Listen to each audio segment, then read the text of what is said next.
灵儿，此次你清查府库、敲打豪强，颇有成效，很好，你没有让姑失望。可惜还是让谭太进逃走了。既然你已经回来了，姑便会下令释放叶萧。多谢父王宽宏。虽然叶家弄丢了谭台烬，可是无论景国的新王是谁，以叶家在军中的声望，我还是用得上的。爹，陛下已经下令，命我即刻返回加冠。谭台烬没能寻回，可陛下还是放了我。青羽，此举别有深意啊。儿子明白，狡兔尚在，走狗怎能轻易烹制？不说这些了，你祖母呢？我没敢把您的事情告诉她，就说您出门公干去了。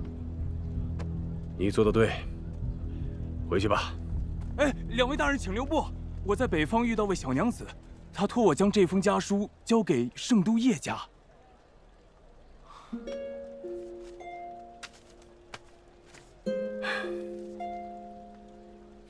多谢。西雾这孩子，我就说嘛，他一定会化险为夷的。太好了，小姐没事儿。老天保佑，老天保佑啊！楠楠没事。只在四周地理志略，大概知道荒渊的方位，也不知道具体的入口。这得走到何年何月呀？这味道怎么有点熟悉？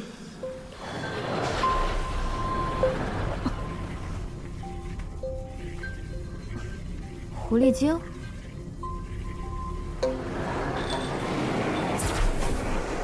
真是冤家路窄。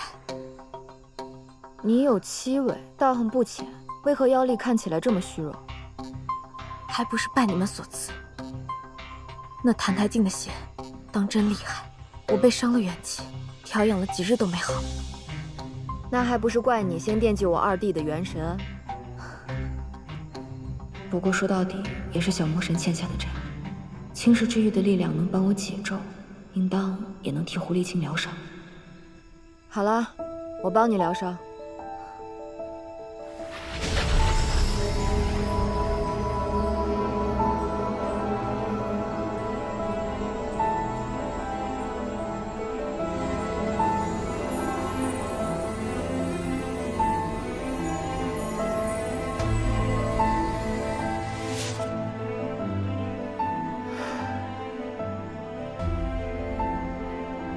你的法术倒厉害，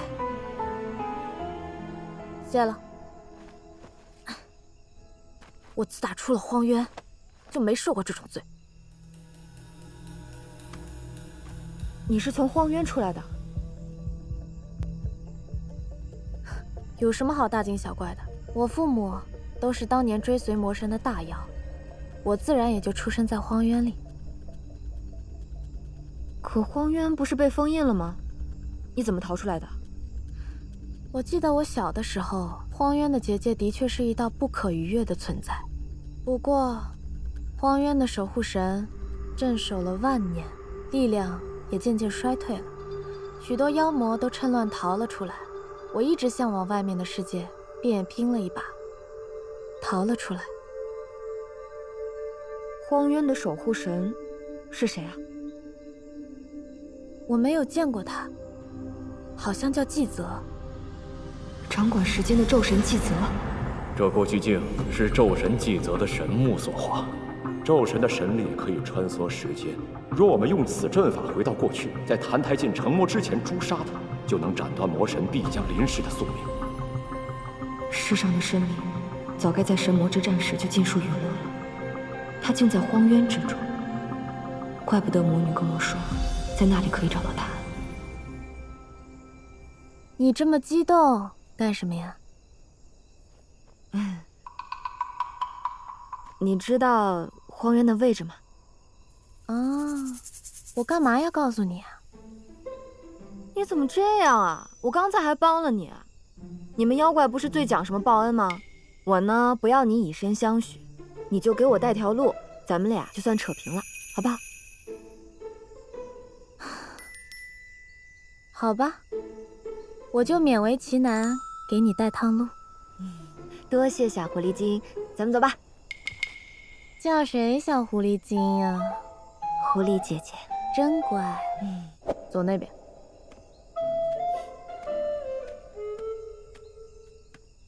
谭台烬，你一定要好好活着，等我回来。谭台烬，你太没用了。不必激我。不对，我是死了吗？叶修呢？你没有死，你只不过是又一次被抛弃。你到底什么意思？叶希雾究竟去哪儿了？你真可怜，他都抛弃你了，你还想着他？谭台烬，一次又一次被抛弃的感觉如何？这些都是谁造成的？你难道不想找他们去报仇？景国的王宫中到处都是你的敌人，你被抛弃，被伤害。他们却毫发无损，纸醉金迷地活着。他们的确该死，可是我已无能为力了。无能为力？你只是自始至终都在被动地接受一切罢了。20年来，你可曾问过自己内心的渴望？内心的渴望？世间的苦难，他人的折辱，不过全是在帮助你走向自己的命运。你为何不能做那景王？为何不能是你来把他们踩在脚下呢？你难道不曾想过，景王之位是属于你的宝座吗？命运可从来不会要你留在这破败的屋棱瓦缝之间，亦不会将你孤身遗留在黑暗之中。你的命运该在何处？你看不见它吗？与其痛苦的苟活，何不奋力一跃？那些该被你千刀万剐的仇人和那至高的宝座，想想看，什么才是你该做与应得的？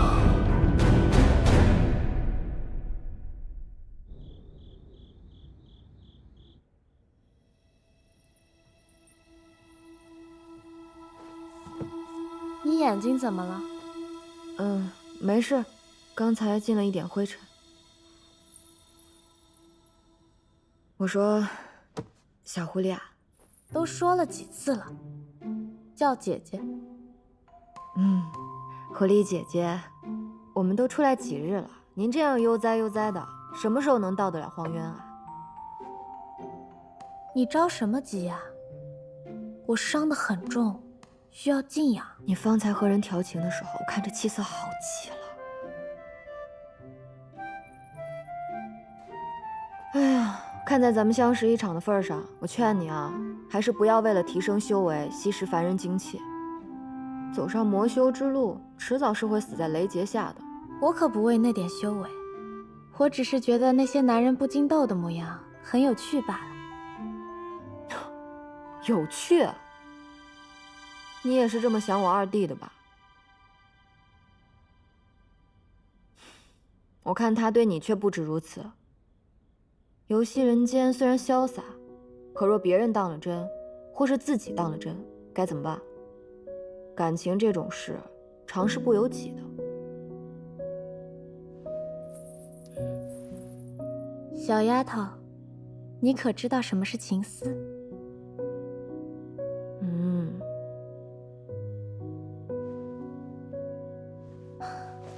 万物有灵智，便有情丝，有了情丝才能爱人。可我的情丝丢了，没有情丝，我也没办法再爱上别人。你的情丝是怎么丢的？我干嘛要告诉你？那我们究竟还有几日才能到荒渊呀？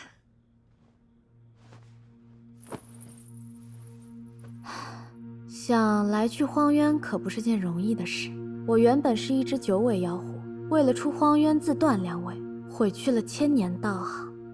妖尚且如此艰难，何况你只是个凡人，去了也只是白白送死。你为何非去不可？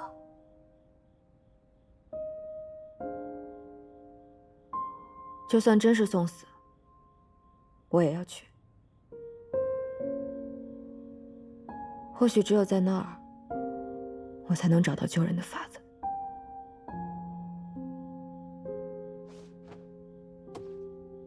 你要救谁呀？很多人啊，好多好多人。你去了也未必能救得了他们，可能还会白白搭上自己的性命。你可想好了？若是能把他们都救回来，我这条命又算得了什么？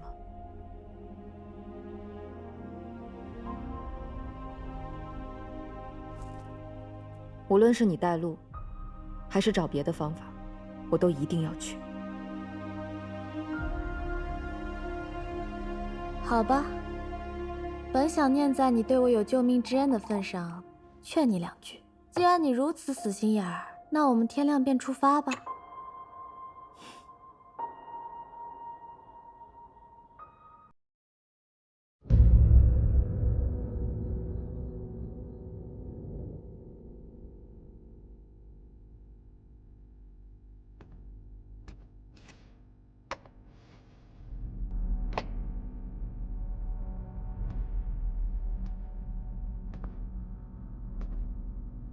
母后，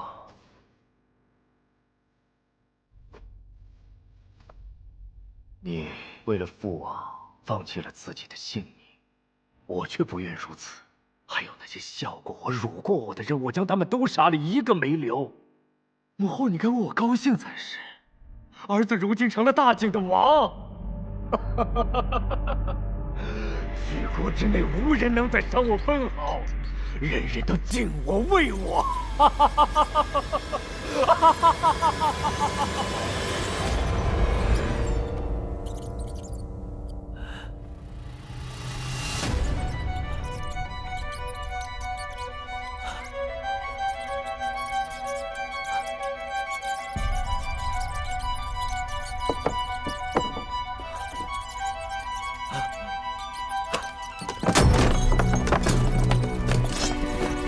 来人，快来人！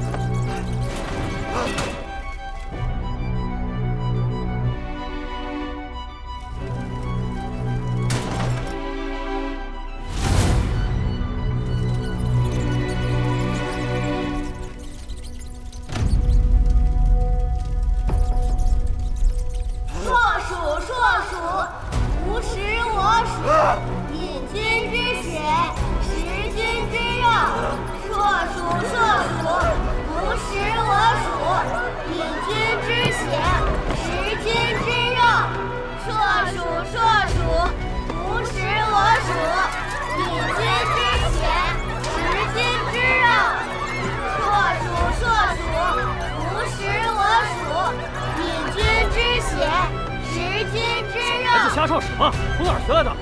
回家！此乃暴虐之灾，国君不仁，不保四海，昏庸无道，惹得天怒，降下责罚。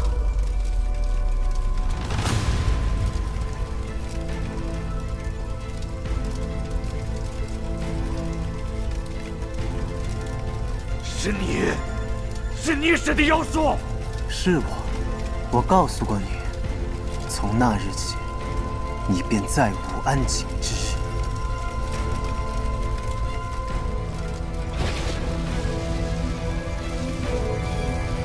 可君之祸，难免祸及百姓，呜呼哀哉！先生，这天劫可有破解之道？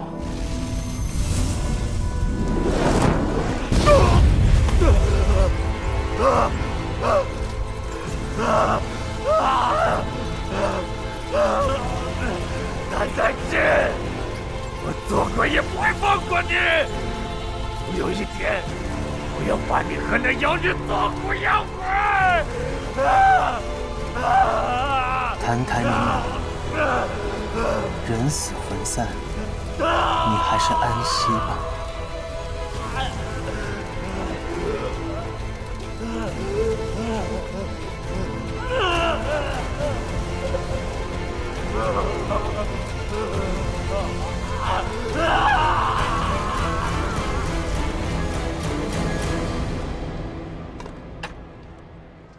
此卦曰：潜龙在渊，只待新君继位，便可救国之危难。可这澹台氏已无男丁，又有何人能继承大统啊？哎，运数是不会骗人的，说不定这几日那天命之人便会出现了。哎，这就是咱们新君啊！哎，你听说没有？今天早上有成千上万的蛇鼠从城门跑出去了，位上一人，他当真有什么神通？你们还不知道吗？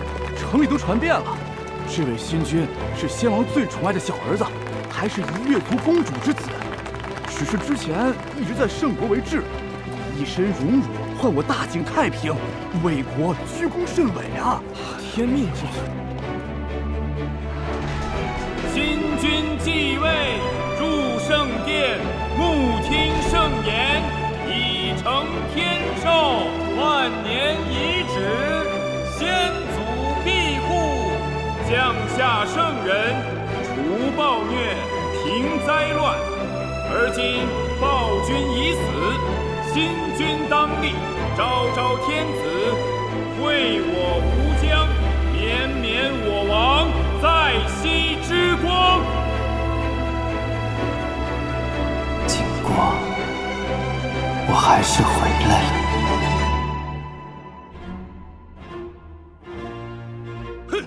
出生便因为弑母而不祥，6岁离京为质，如今不明不白的回来了，你就不配做我们景国的王！你是一月妖女生的孩子，善于驱使妖物，如今回到景国，定是居心叵测。对呀，居心叵测。若我们与你为伍，天古之后，史书该如何书写？对呀，那史书该如何写我们呢？你说。说够了吗？要杀便杀！今日我等就算折在此处，也不会认你做新君。认你做新君！来呀，那就杀了我们吧！来，杀了我们！来呀！各位大人，稍安勿躁，姑杀你们做什么？端上来。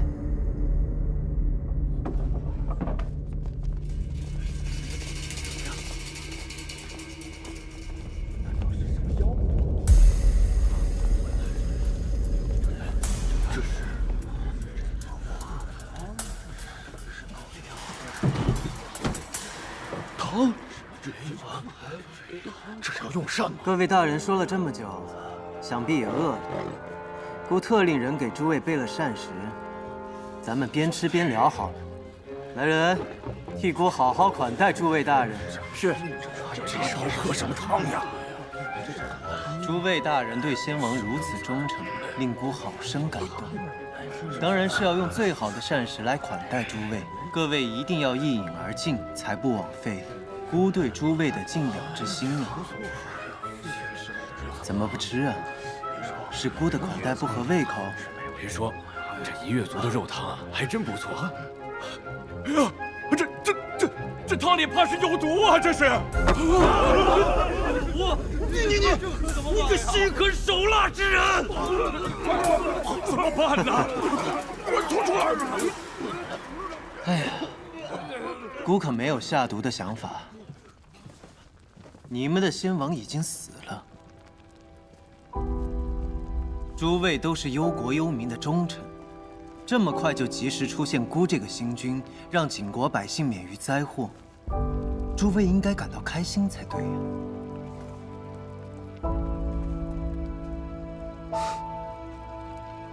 来人，给还没尽兴的人再端一碗。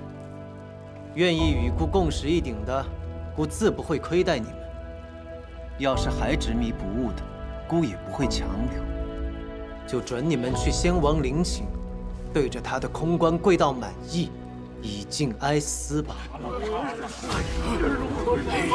罢了，澹台血脉也止于他一人了，国不可一日无君呐！各位大人，可还满意孤今日的款待啊？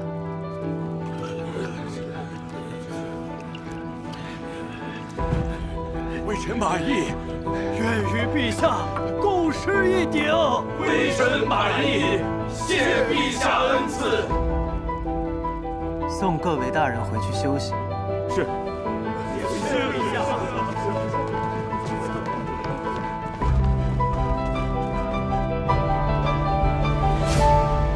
澹台明朗死了，晋国的新君是澹台烬。澹台烬在圣为治多年，应该是毫无根基，回国数日便能够继承王位，真是滑天下之大稽。可见晋国的气数已尽。如今新王登基，朝局未稳，此正是我出兵伐晋之大好良机。出兵可是劳民伤财的事儿。是啊，南方水患，饿殍遍野，主宰粮尚未着落，国库空虚啊。父王，儿臣以为不宜出战。先前加官之战打了3个月，如今兵马劳顿，粮草储备不足，贸然出兵不如养精蓄锐。且澹台烬一介质子，却能夺位，可见手段过人，不可小觑啊！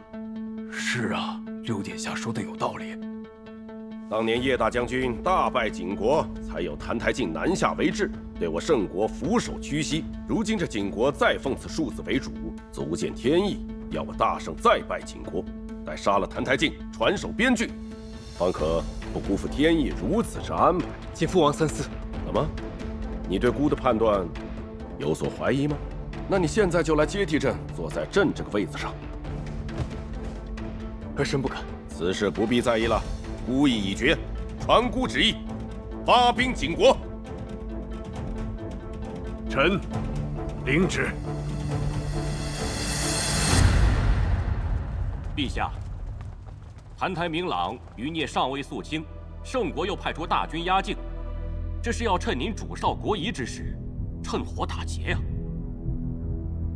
是啊，如今新君出力，大臣未附，百姓不信，正是我们实力薄弱之时啊。是啊，圣国素来兵强马壮，又有多名大将，我们在战场上很难占到便宜，不如以退为进，退守之一处易守难攻的天堑，才是良策呀。张大人所言甚是，所言甚是啊。晋国是我的家乡，也是我母族依身之地。我与这王座休戚相关。只要晋国在我的治理下日渐强大，我的力量也自然是无可匹敌。今后便可永远告别那种仰人鼻息的命运了。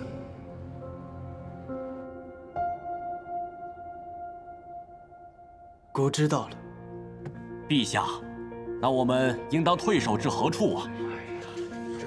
如今国力空虚，能守住多大地界？如果是先王，肯定就退守国都了。退，并非良策。如今圣王起兵挑衅，我们就举倾国之力同他一战，孤会亲征边塞，不为守土自保，亦不为南取城池。孤要做的是，趁其不备，将其一举击溃。陛下三思啊！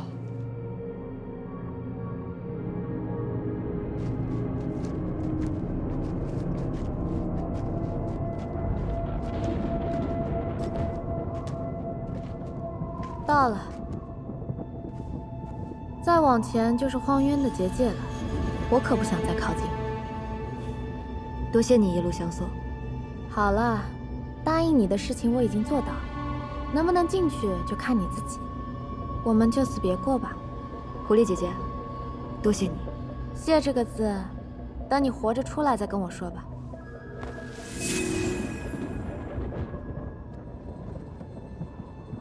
终于来到这里了，李素素，见到掌管时间的咒神，或许4周3界就有救了。报！陛下，您之前吩咐的事情，汉子们已经回来了。结果如何？沿路并未发现您所描述的那名女子，不过再往南就是圣国军队的地界了。继续找，活要见人，死要见尸。那前线战况如何？夜宵勇猛，圣军士气正盛，我军不敌。召众将议事。是。夜校统领的圣国精兵骁勇善战，若以妖兽组成赤翼军，或可以寡敌众，同时减少士兵伤亡。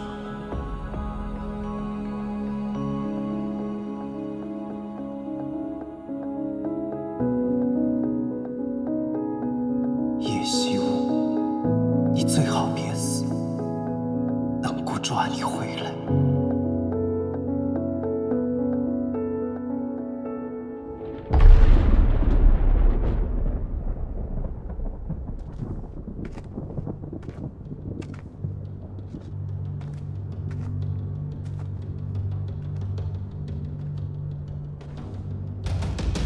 这就是荒原结界。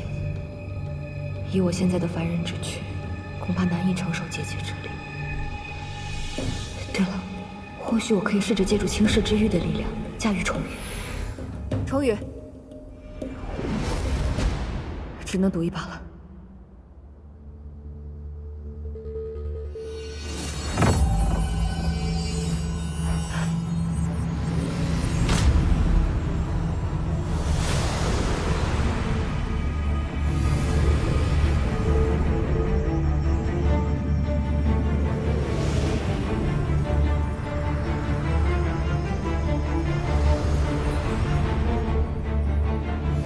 这感觉和在时空法阵中一样。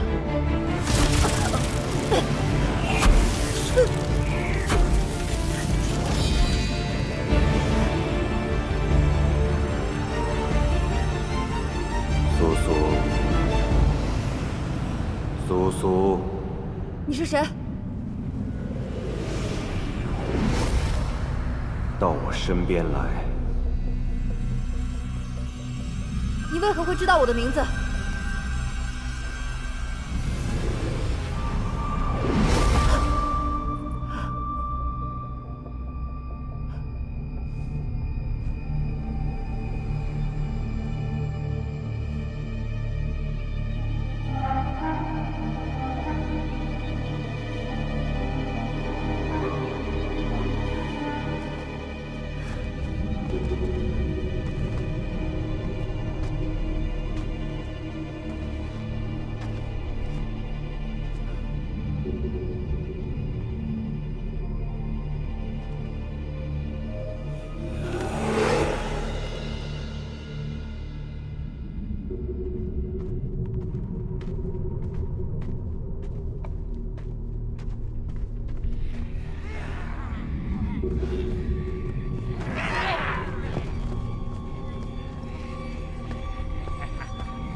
这里怎么会有个孩子？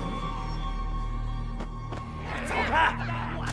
他们离孩子太近了，用符咒恐怕会误伤无辜。喂！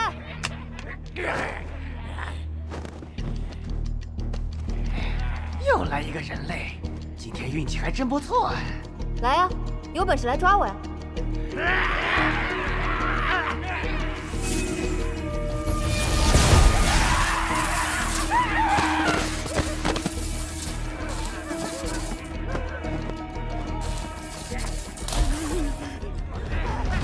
追！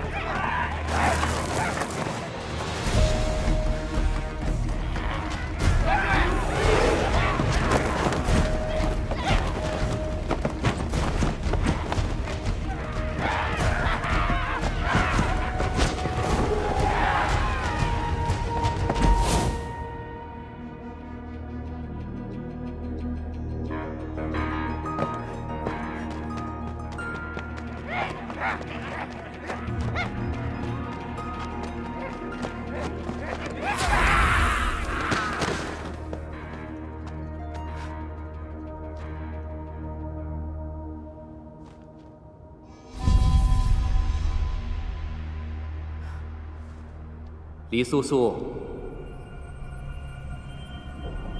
这个声音好像是过去镜中的那个神君。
拜见前辈。黎苏苏，我们又见面了。莫非前辈在等我过来？吾乃昼神纪泽，破光阵和过去镜，就是吾为你所留下的。而吾在这里强撑万年，亦是为了等待你的到来。晚辈已经找到了那个魔胎，可至今都未能找到毁掉邪骨的方法，还请前辈明示。吾可以告诉你，若想毁掉邪骨，你需要3把钥匙，这样才能最终打开因果之锁，改变一切。什么钥匙？一场梦，一滴泪，一缕丝。什么是一场梦？此梦应该就在不久之后。一滴泪是指魔神因爱而流下的第一滴眼泪，名为灭魂珠泪。那剩下的一缕丝是？一缕丝与一滴泪有关。若能打开魔神心扉，灭魂珠泪便会化成9枚神钉，将它们依次打入魔胎心头，便可毁掉邪骨了。苏苏赤手空拳，只能尽力一试。吾已知此事艰难，辛苦你了。时机已到，吾将陨落了。前辈，吾陨落之后，荒渊结界还能维持300日。300日之内，你若未能毁掉魔神的邪骨，荒渊破，妖魔出，一切都将无可挽回了。晚辈明白。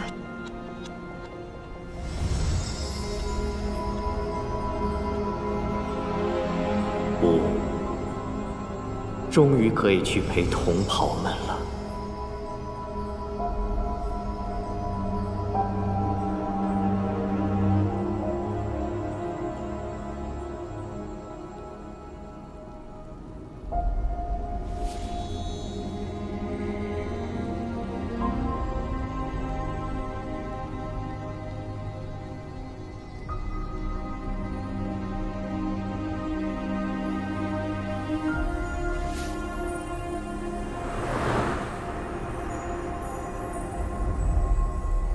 过去镜，这过去镜是昼神纪泽的神木所化。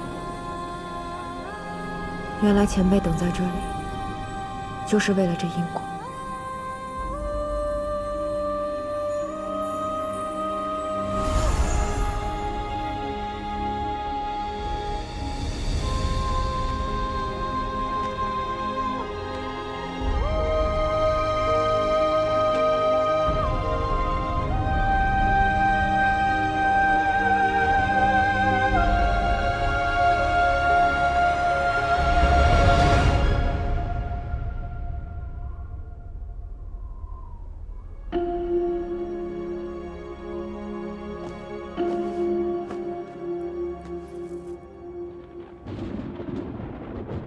一场梦，一滴泪，一缕丝。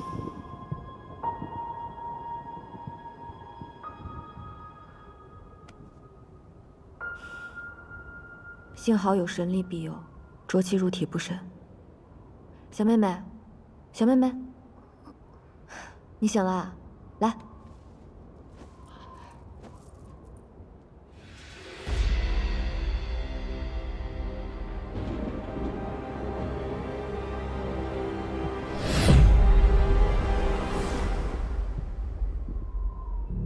难道她是金兰安的女儿？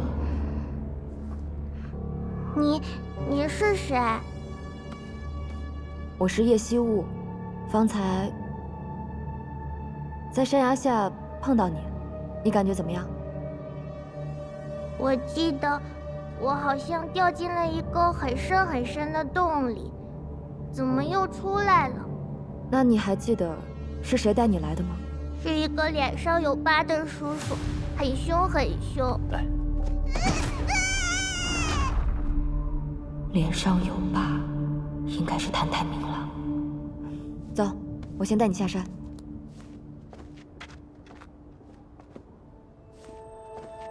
小妹妹，你叫什么名字啊？我叫岳福雅。我先带你下山，我们之后再做打算，好吗？嗯。走。怎么突然这么热了？进荒渊的时候明明是冬月，怎么转眼草叶都绿了？哎，这位大哥，劳烦问一下，如今是几月了？几月？也过了清明了。啊？哎，姑娘，你怎么连年月都过忘了？哦，我带着妹妹进山采药，没想到在山林迷了路，耽误了一些时间。姑娘，你还是别找什么药了，还是尽早回家吧。如今这世道太乱了。发生什么事了？姑娘，你还不知道啊？自从新王登基，盛景两国交兵已经打了3、4个月了。景国的新王是谁啊？听说是老国君最小的那个儿子，打胜国回来那个。谭太监。这位新国君亲自上阵，驱使妖兽作战，打得圣军那是节节败退，死伤惨重啊！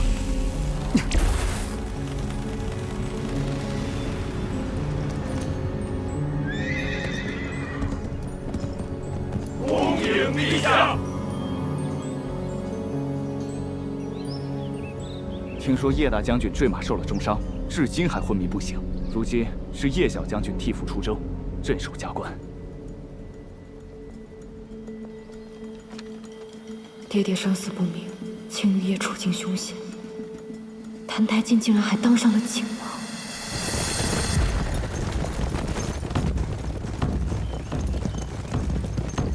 陛下，最近派出去的探子都没有找到叶二小姐的下落。根据圣国俘虏所说，叶二小姐也应该并未返回圣国，她就像人间蒸发了一样。是臣失职。继续找，绝地3尺也要把她翻出来。是。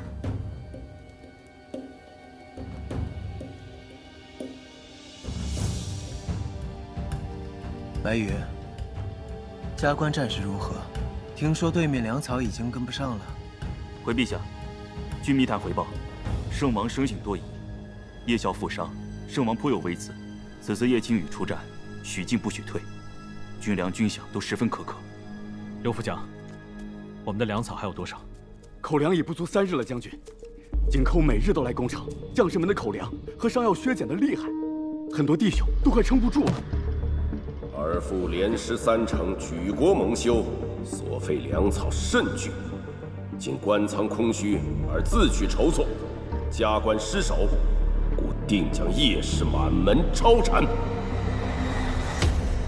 先将粮食发放给兄弟们，剩下的我明日再想办法。是。那叶青羽就是靠着一口气硬撑着，圣王昏庸，居然还有如此良将带兵上阵。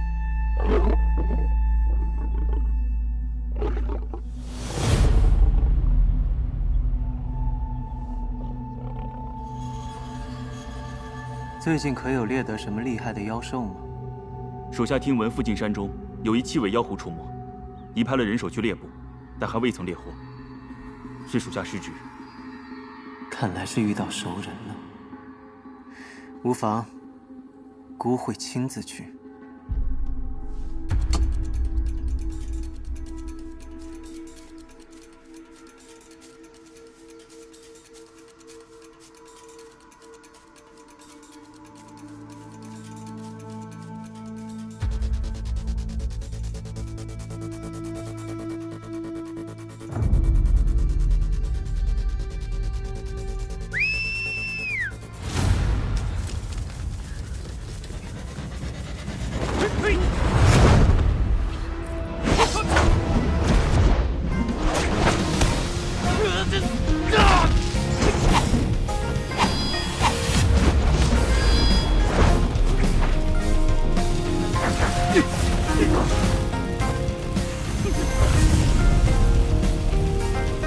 雕虫小技，还想抓你姑奶奶？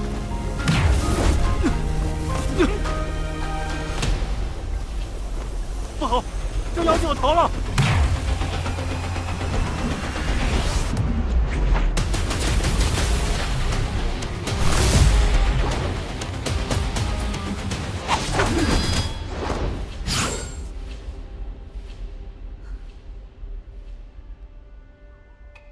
没想到，今日猎妖竟然有意外之喜。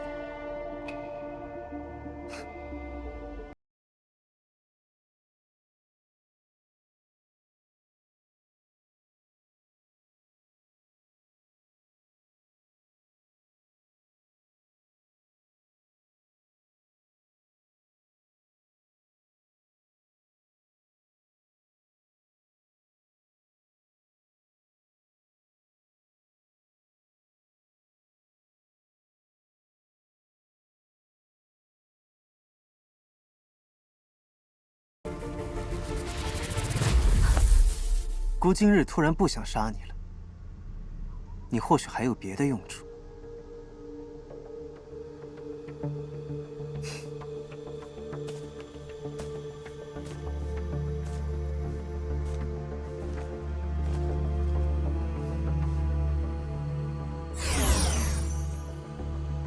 这是蚁月族的秘药，吃下它，钟于公替姑做事，便不会有任何反应。可若将来你背叛公，便会受到万重噬刑，暴体而亡。怎么样？你是吃下它，还是姑就要多一件狐裘了？嗯？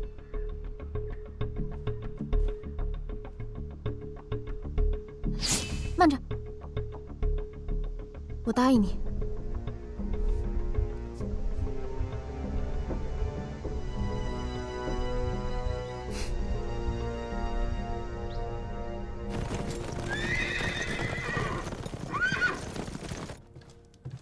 将军，外面有个女子求见，说是您的故人。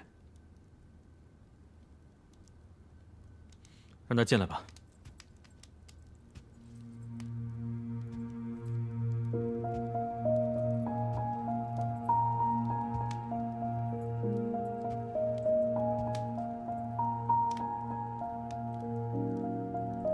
翩然，翩然，许久不见，我当你已经把我忘了。我以为那是你已经……你怎会出现在这里？快走！谭太进就在城外四处抓捕妖兽，小心被他抓住。已经晚了。我奉景王之命，前来劝叶将军归降。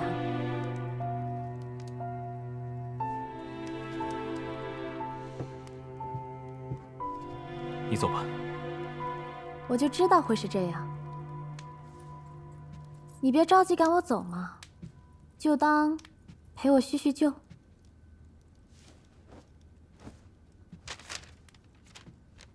加官粮草告急，仅余3日之数，恳请陛下先拨粮草救急。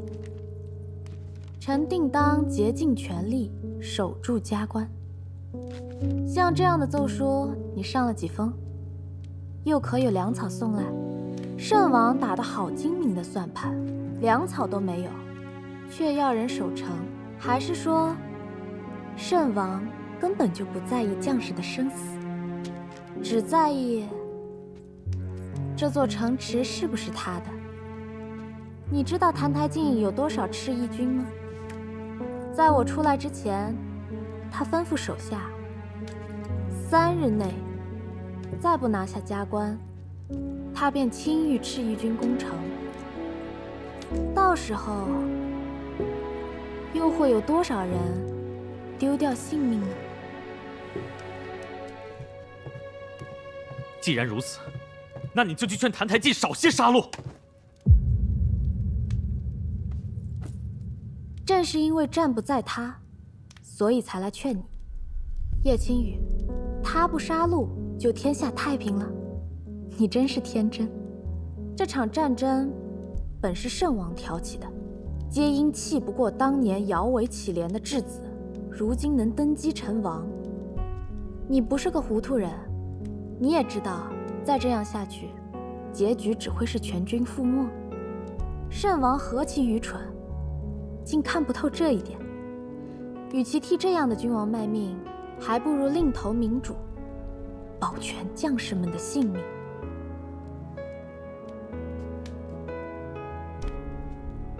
我叶家戍边守国，我若投降，还有何脸面面对列祖列宗？叶青羽，难不成在你心中，自己的名节真的比万千将士的性命还要重？不要再说了，走！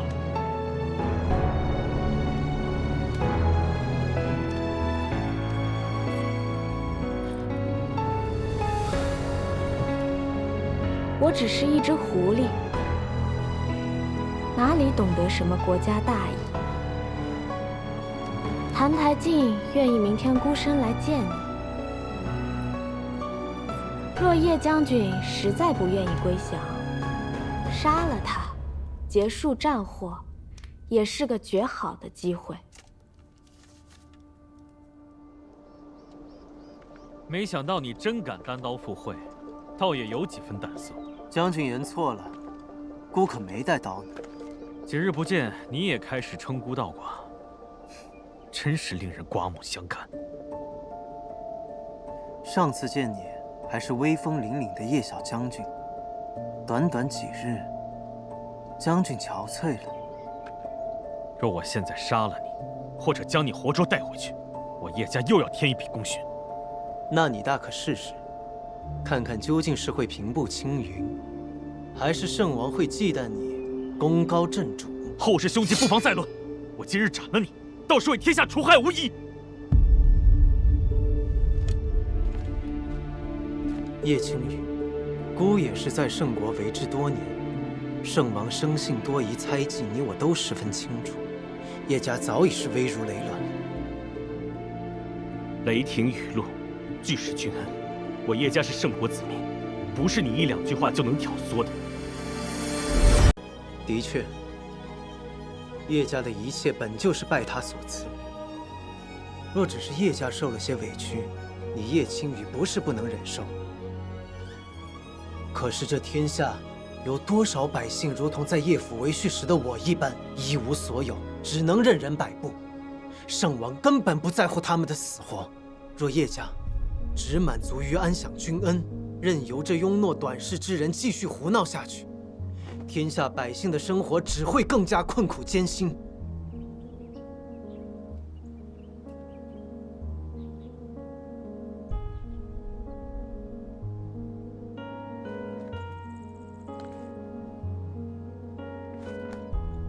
叶将军，孤细细看过这些年加冠的战报，每临战事，你都身先士卒，绝不让士卒白白枉送掉性命，所以这加冠才能将士一心，雄踞于此，成为圣国的屏障。说这些又有什么用呢？两国相争，我不过是君王的手中之剑。将军妄自菲薄了。两国相争，所行之道视为霸道。可是叶将军，你无论是才能还是心性，都远超于此。你心怀慈悲，乃是仁义之见。若为暴君所使，是天下之祸；若从王道所向，天下可安。只是不知，将军心中是以亲民气节为重，还是以黎民苍生为重？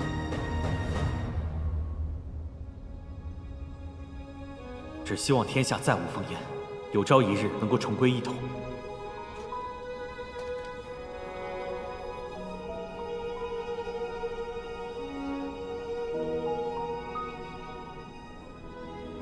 将军，朝中回信跟上次一样，说是若加官失守，便要将叶家满门抄斩。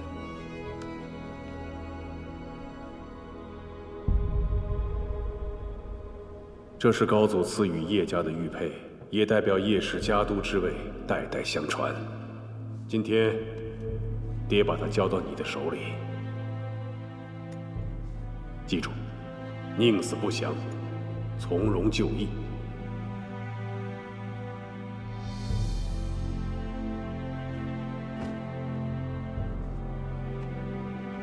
若不是你早会从影，锋芒实在无法敛藏。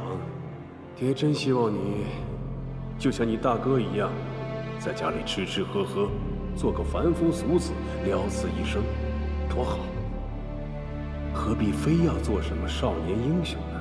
爹，大哥能做富贵闲人，那是他的福分。我现在既担了家督的名义，那么叶家的事，我便会扛在肩上。大圣之事，天下之事亦是如此。君子当仁不让。我绝对不会吝惜自己。你呀，就知道逞英雄，还是受到的搓磨太少了。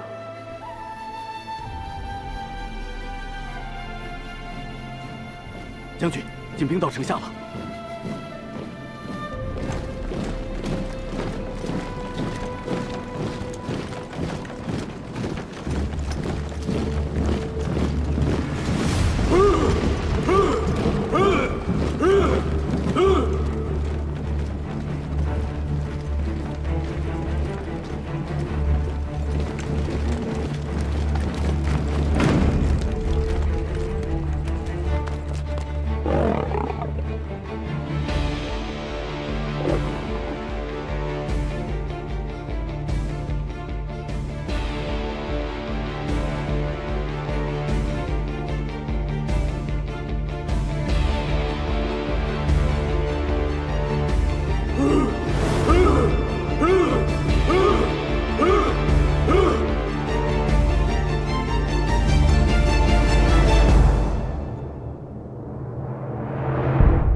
叶青羽，难不成在你心中，自己的名节真的比万千将士的性命还要重？不要再说了。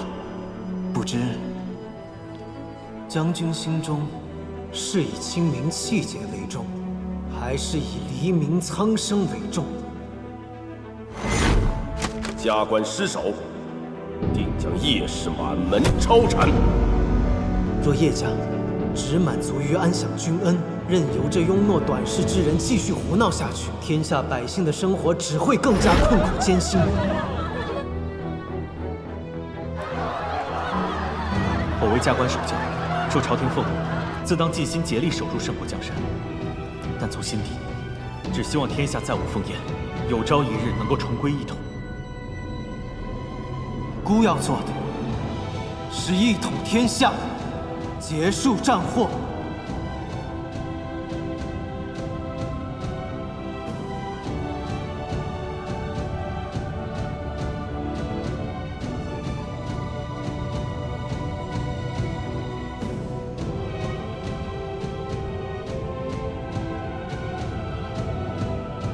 刘副将，在，开城门。是。投降。将军，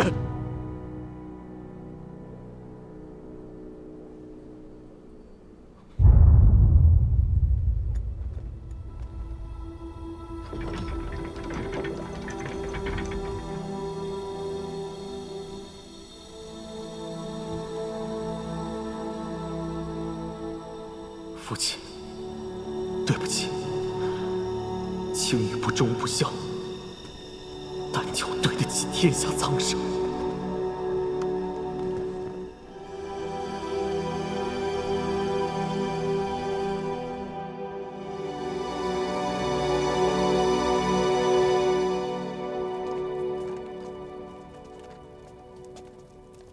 叶将军在加官驻守这么多年，没想到这住处竟这般寒肃。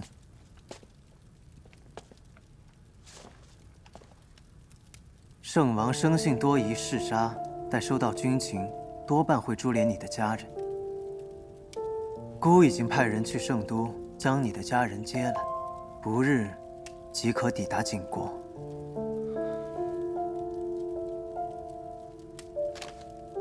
多谢陛下，叶某心里清楚，过去在叶家，陛下过得并不好。如今陛下没有杀他们，就已经是以德报怨，仁至义尽了。叶青羽，孤救你家人，是因为孤不愿意见到你明珠暗投枉送性命，你明白吗？自今日起，叶青羽愿为陛下驱驰，赴汤蹈火，在所不辞。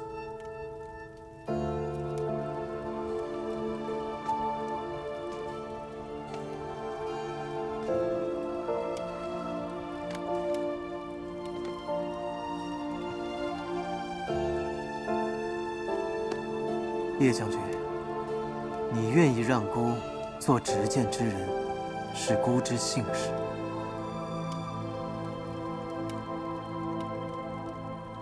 陛下，不知我二姐一切可好？孤怎么会知道？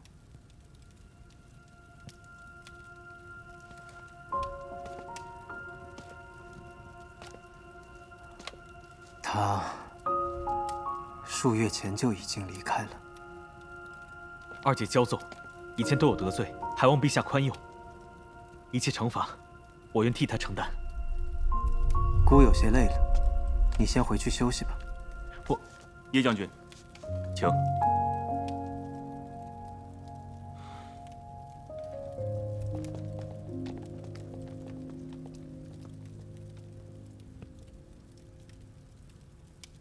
叶惜雾，你到底去了何处？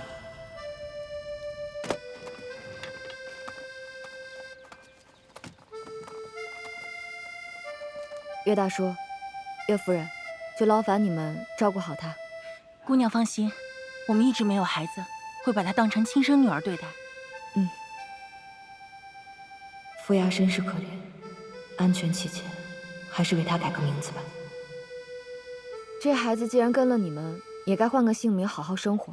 哎，我们都是庄稼人，姑娘一看就知书达理，不如就由您来取吧。对，姑娘给取吧。那就叫月牙吧，春日在天涯的涯。月牙，好名字，这名字好，这孩子笑起来啊，眼睛啊还真像弯弯的月牙。傅牙，来，快去。傅牙，你喜欢这儿吗？喜欢。从今往后你就叫月牙了，岳夫牙这个名字你只能记在心里，听明白了吗？若你来日想学法术，就拿着这封信去长泽山衡阳宗，记住哦，衡阳宗。衡阳宗，我记住了。希望有一日我们能再遇见。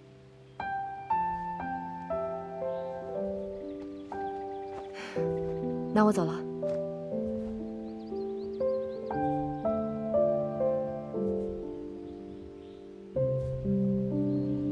姐姐，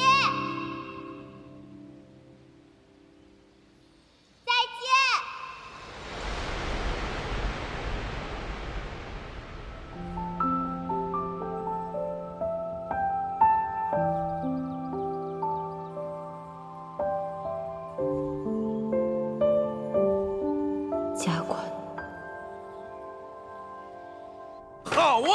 军情还未至，叶家一夜之间全家跑了个精光，以为这样吾就会放过你们吗？来人，给孤派队骑兵，他们生是孤的狗，死了也得埋在孤的脚下。父王息怒，加官失守，当务之急是立刻派人前去收复城池，复我大圣疆土。你不用替他们讲情了，收复大圣疆土，如今叶孝北逃，叶青羽已降，满朝上下还有谁人可派啊？说起来，出兵那日你就百般阻拦，莫非你早知叶青羽有反意？父王息怒，如今谭台烬短短数月内任贤用能，省刑减负，治下海晏河清，当下时不宜与其继续作战。不要再说这些虚言废词，不愿出兵，是嫌孤活得太久，碍了你登基吗？儿臣不敢，挟忠孝以事君，儿臣愿亲自领兵收复加官。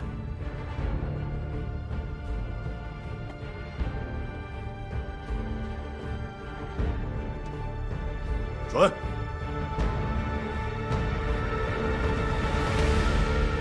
儿臣临行前，想求父王一件事。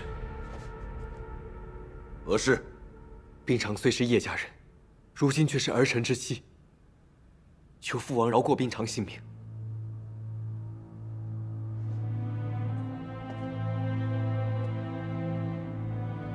好吧，既然你如此重情重义，吾便饶他不死。谢父王，儿臣定导风饮血，不死不退。你怎么不和叶萧、叶青羽去景国，留在我们上都市上做奸细吧？叶家满门忠烈真是笑话，不招人想简直不耻。亏我以前还喝过他吃的粥，真是恶心！呸！呸！给我走！叶氏亡国，不配再做全景王可悲。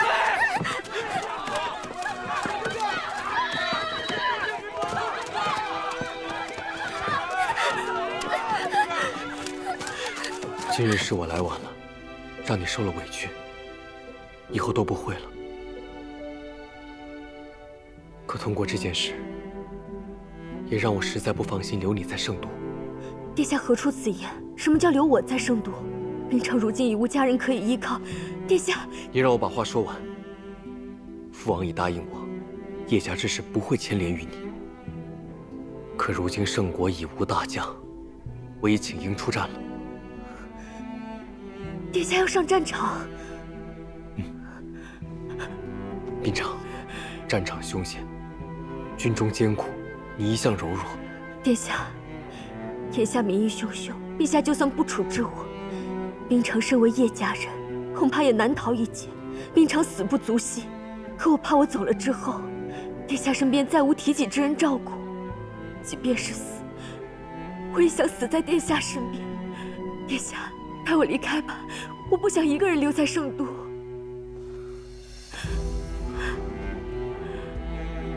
好，战场情形莫测，但我一定会保护好你的。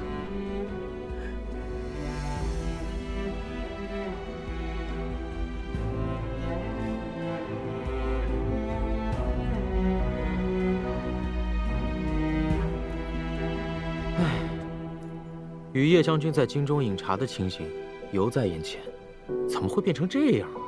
真是世事无常。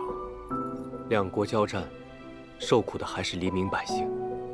若有得选，我宁愿……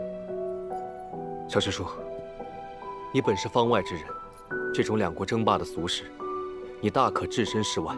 不如你回不照山吧。两国纷争是俗事。可情谊不是。你要策马疆场，用性命冒险，我便没有不去的道理。否则，回去师兄弟们问起来，我可没脸。再说，俗世间的历练，本就是一场修行。之前听他们说逍遥宗的宗训是多管闲事，我还一笑置之。如今看来啊，这是真的。撤！撤！撤！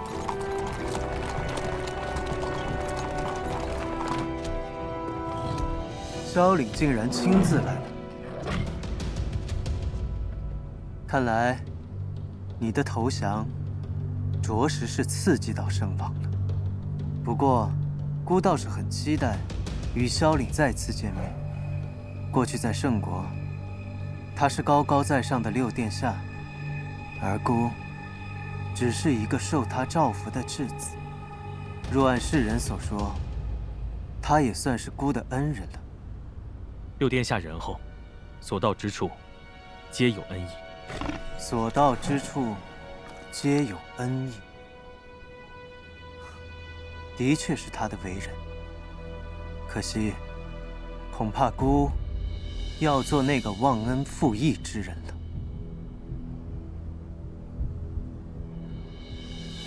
这畜生，整日只知吃喝瞌睡。若是想凭他们就拿下圣国，恐怕还得耗上些时日。天然，你再去替姑找找看，看看哪里还有更厉害的妖兽。这方圆百里内有名有姓的妖兽都被你收了，还是什么呀？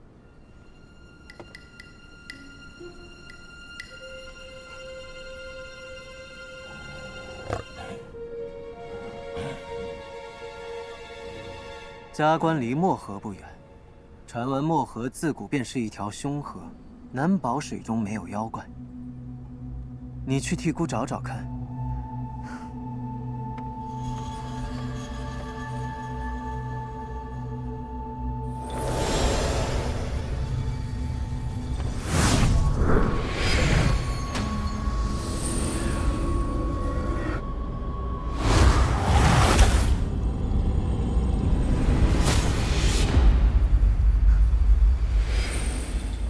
漠河深处，当真沉睡着一只万年大妖。立刻召集国中术士，前往漠河。我跟你说啊，若不是叶小将军弃城投降，朝中无人可用，又怎么会轮到宣城王亲自带兵呢？那听说宣城王青羽一向最是赤胆忠心，怎么会突然投降？那还有今天收复这到底发生了什么？嗨，这景国国君以前是质子，圣王不就是见不得这质子，现在都快骑到他头上来了吗？这才要打仗，叶老将军重伤，叶小将军投降，圣国国运尽了呀！若不是圣王立令之婚，咱们怎么会过这种苦日子？哎，管他呢，皇帝姓上跟咱们有什么关系？景国也没什么不好。哎，听说他们军队驻扎在漠河，对战俘流民都很优待呢。二位兄台，劳烦问一下，你们所说的景国军队具体驻扎在哪里啊？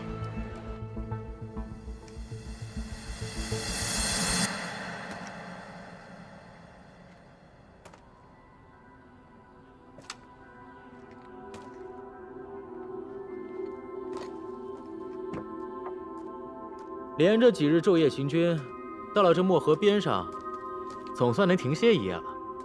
哼，怎么愁眉苦脸的？有什么不对吗？方才斥候来报，有景国军队的急行军已至漠河北岸。我们这才刚站稳脚跟，难不成就要开战了？蹊跷的就是这里，明明景国的军队已经到了，却一直没有任何动静。不过，我军连日交兵收复失地。如今，人疲马倦，也实在不宜立刻开战。不妙，恐怕他另有所图啊！另有所图？嗯，怎么讲？不知道，但好像是堪比当年不照山形成的大事。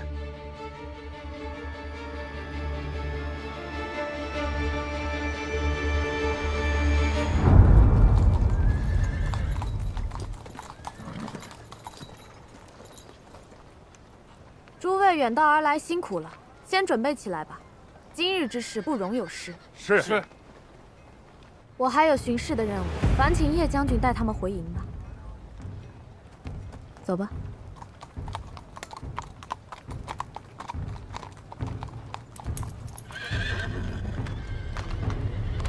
此事万分凶险，待阵法开启之时，还望诸位对方才那位姑娘照拂一二。是。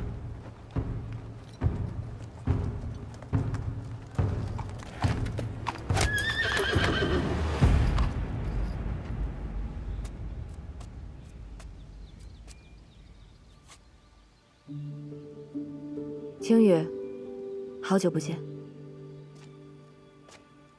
二姐，我已搬出圣国。无颜见你。一路走来，我都有听说。我相信你，你一定有自己的苦衷。可这段时间你究竟去哪儿了？哎，我的事说来话长。我方才看到军营里有不少术士，他们是来做什么的？不会是澹台烬又琢磨出什么旁门左道的法子了吧？被你说中了。景王让翩然帮他唤醒沉睡在漠河水底的一只大妖，招入麾下。军中已经在准备祭河仪式了。这么说，翩然也在他麾下。澹台烬一旦成功，后果不堪设想，得想个办法。而且，祭河仪式什么时候开始？明日日出。殿下，殿下，怎么样？可有消息？漠河河底沉睡着一只上古的大妖。澹台烬已亲自带兵出发，前往漠河，看那架势是要行祭河之礼，唤醒妖兽。上古大妖啊！绝不能让澹台烬收服他。程师叔，我们不能坐以待毙，要设法破去他的阵法。现在这个形势，兵马是派不上用场了，反而会打草惊蛇。只能你与我前行而入，速战速决了。我们走。殿下，我杯子还没放呢。已经后半夜了，殿下是要去哪？为何人也不带，还行色匆匆？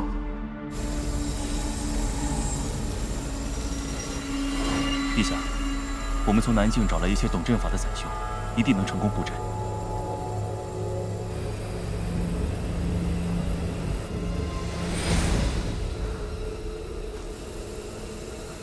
陛下，我已设下法阵，日出之时，河水必分，踏水而下，便能见到那妖兽。好。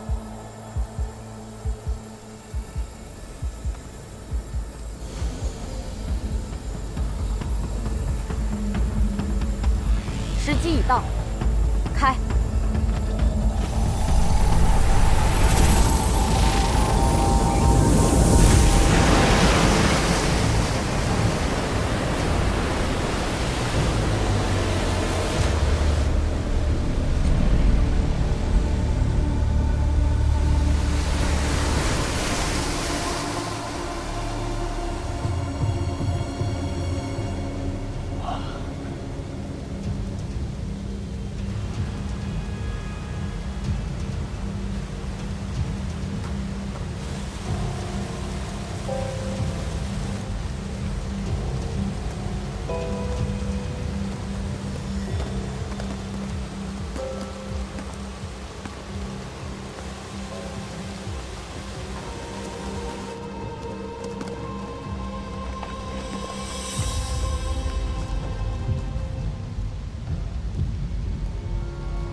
奇怪，这蛟身上全无妖气，周身却萦绕着一股怨气。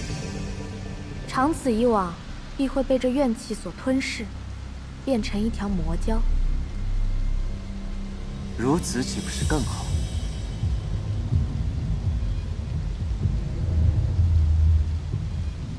那是什么？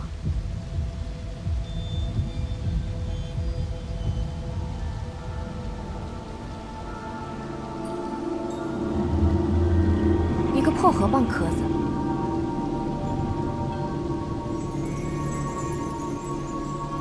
开始吧。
法焚天，混元化虚，战！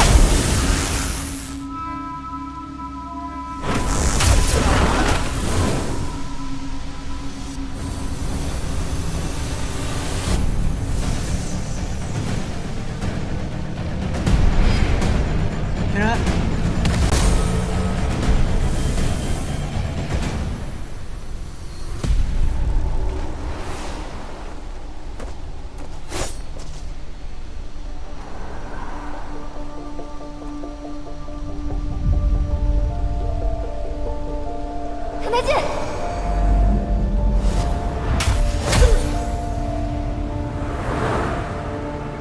快去寻找叶希雾的手下汇报，至今未找到二小姐。继续找，活要见人，死要见尸。没想到吧，又被我给撞了。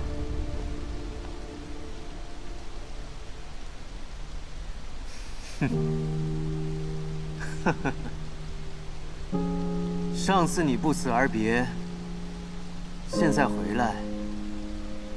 竟是要和我作对！不这样，怎么让你对我刻骨铭心啊？好啊，抓住他！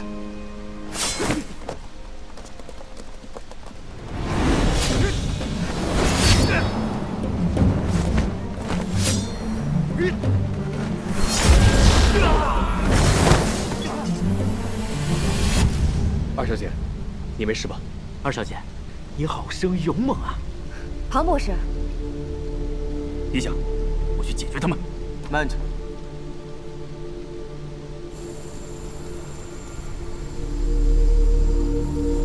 萧凛，真是许久未见。谭台信，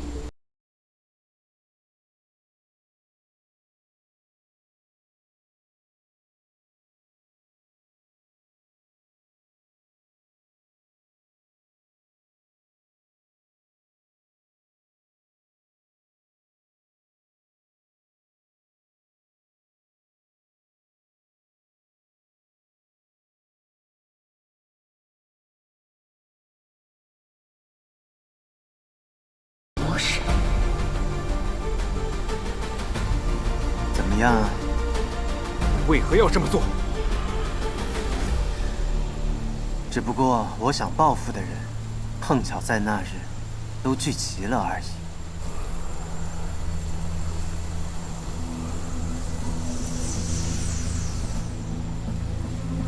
搅了你的人生大事，就当是我欠你的。萧凛，念在过去你对我多有照顾，今日我不想与你为难。你现在离开，我可以放你一条生路。怎么，你怕了？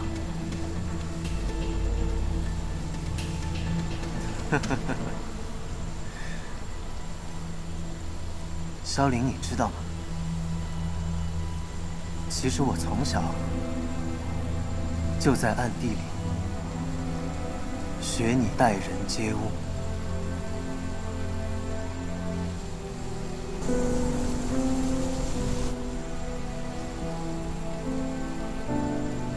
可惜你学的并不像。没错，你我本就有着天壤之别，但是却有一处是相似的。你知道是什么吗？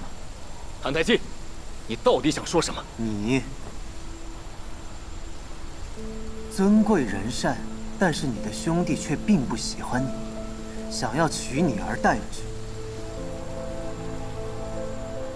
而我卑微凉薄，我的兄弟也想置我于死地。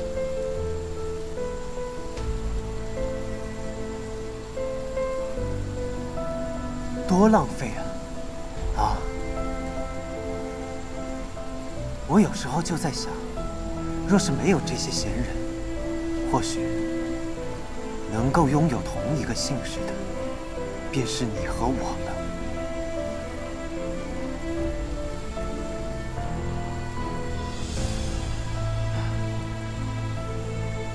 可惜啊，命中注定，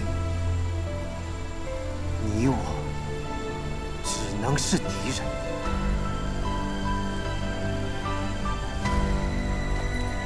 你说的没错，所以我今日一定要阻止你。那就来吧，全杀了！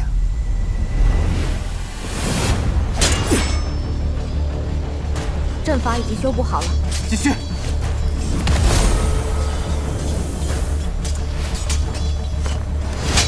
我们中计了，他刚才是在拖延时间。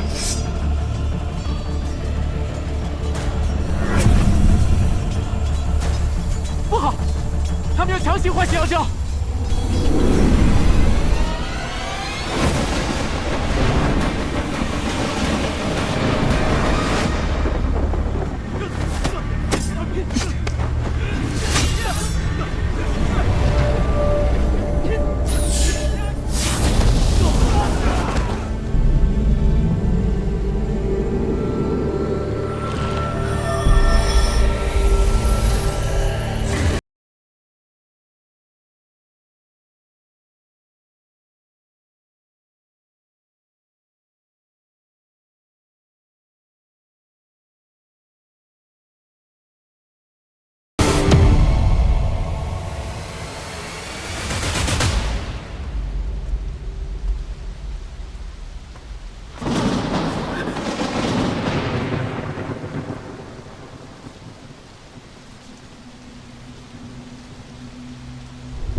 这蛟龙在此沉睡万年，是在不断经历着一种名为般若浮生的梦境。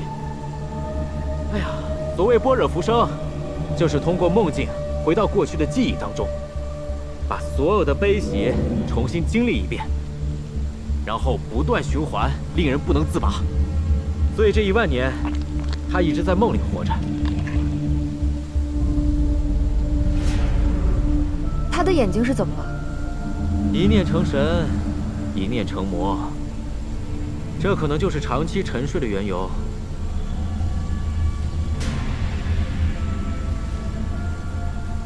这蛟龙被强行搅扰了沉眠，触发了渡劫的时机。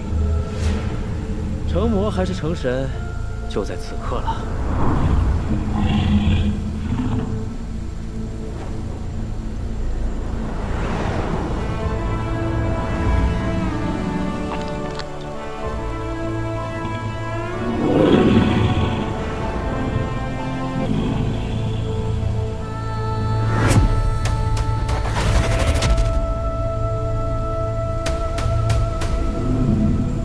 是有点不对劲，难道妖娇在影响他？难道妖娇要蛊惑他入魔？难道这才是500年后人间炼狱的起点？怎样才能阻止他成魔？想要阻止，只有进入他的梦境中，将他唤醒。那就试试。叶行雾，二小姐。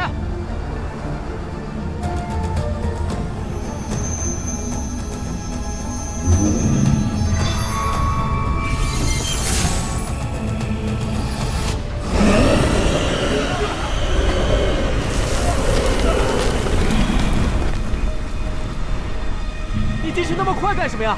我话还没有说完呢。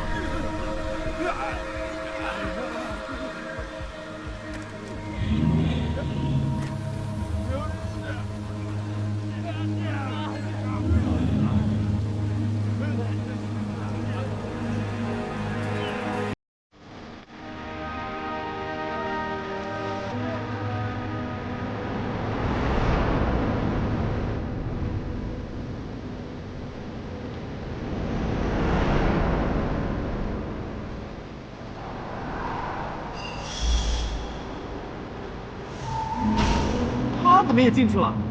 哎，一旦进入般若浮生的梦境，就会失去自己的记忆，变成虾鸟鱼虫、石头棒球都说不准，生死难料啊！我就阻止他们进。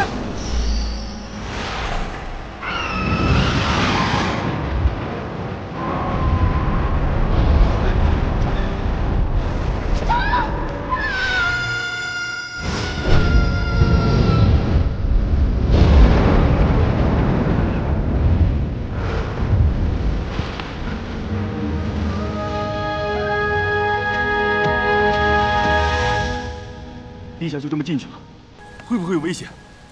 你别犯傻，陛下生死有命，犯不着你我为他赴汤蹈火。姑娘通透，说的甚是。咱们以和为贵，以和为贵啊。不过这儿确实不能再进人了，一个一个跟下饺子似的，幻境要撑不住了。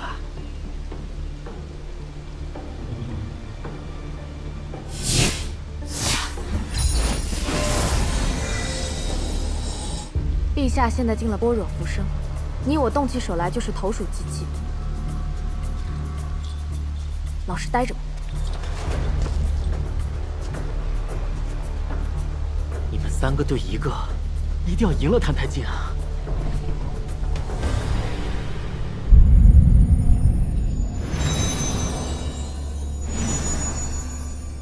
无生无灭，无染无尽。今令尔等便立生死爱憎，入我梦中，得生般若，故曰般若浮生。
若我勤加修行，有朝一日能飞升成仙，是不是也能跟随战神左右，与他一同抵挡魔君，守护山川江河？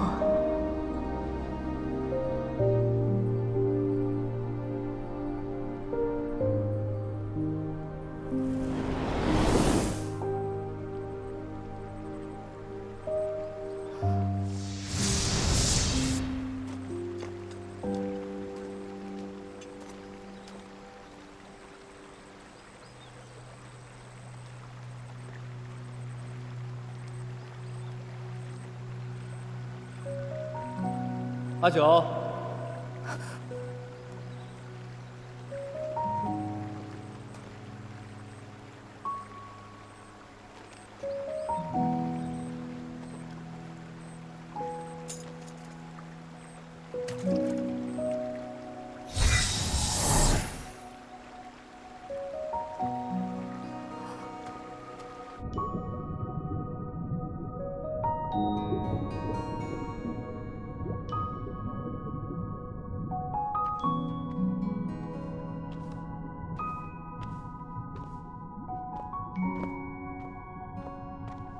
阿九，你又跑到哪里去了？方才找不到你，父王担心的很。阿兄，我才出来了。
拔擢战神，力抗魔君。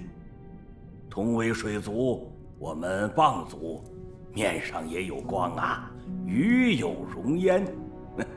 爹爹，人家是东海蛟龙，咱们是河蚌，怎么就与有荣焉了？一把年纪了还要蹭人家便宜，你害不害臊？羞不羞？你还好意思说呢你？人家蛟龙明业有仙髓，你也有仙髓对吧？可现在别人是战神，你呢？天天赖在爹爹哥哥身边混日子。我告诉你啊，现在外边很乱啊，正宜闭门修炼。你呢？你今日打坐打了几个时辰？好啦，我这就去打坐。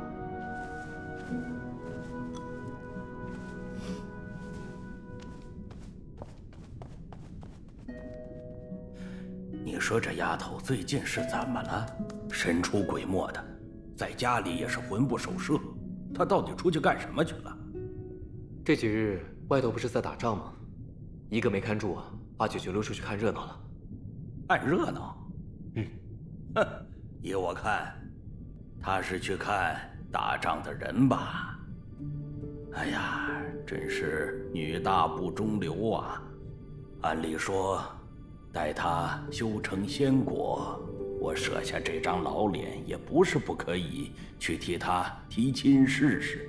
我们蚌族啊，世代守己，从不犯人，积攒了千年阴德，才生出了这么一个天生仙髓的小蚌精啊！哎，只是这丫头太不用功，不知道猴年马月才能够飞升啊！父王，阿九年纪还小，贪玩些也无妨。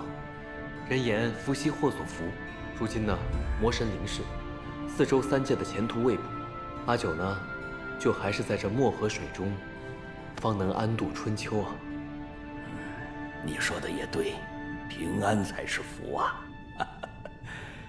你去通传漠河众水族，这几日一定要闭门自守，万万不可介入外面的战事。是。魔神临世不足3月，4州3界已沦陷过半，正是战事相持的紧要关头。若有疏忽，一步退则步步退。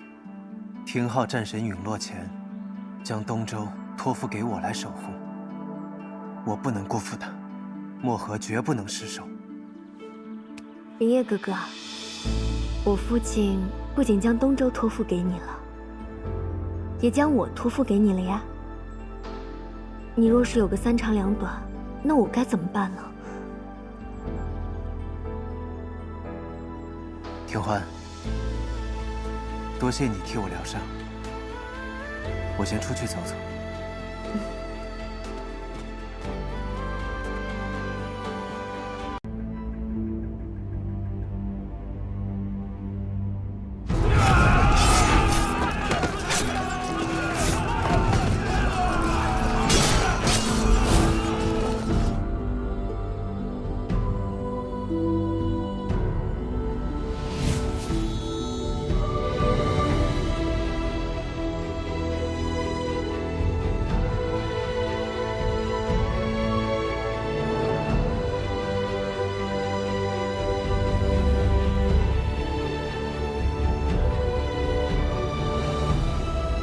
袍泽们，此身祭星辰，英灵当反归。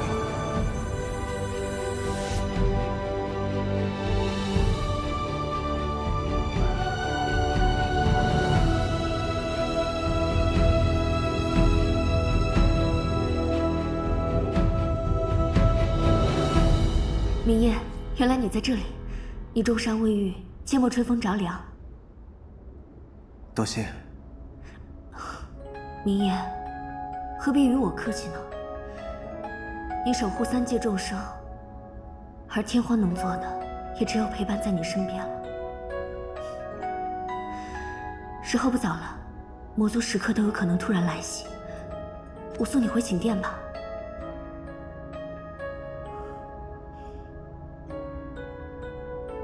无妨，此番交战，天兵死伤甚多，我想一个人静一静。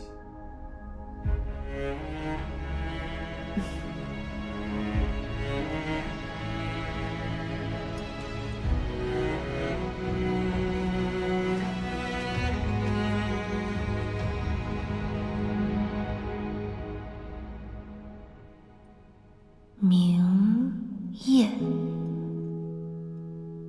原来你叫明夜，原来你就是战神，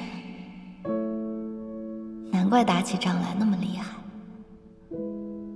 也不知外面战况如何了，战神今天还会不会来？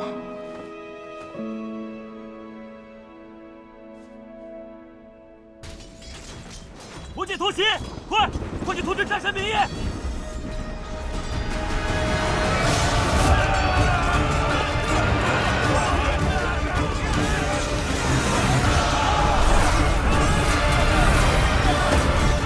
快看，战神来了！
蛟龙，你很不错。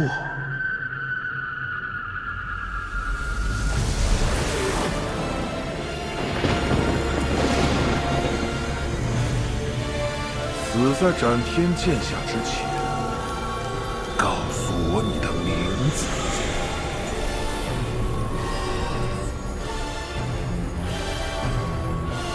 明夜。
找到了，在这里。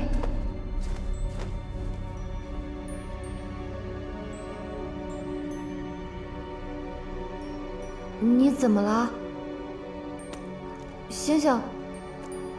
你醒醒啊！明夜，明夜，明夜，你醒醒！明夜，醒醒！他怎么了？魔山方才突然现身，偷袭了明夜。明夜，醒醒！明夜，明夜，你不能死！明夜，他们追来了，怎么办？怎么办？跟我来。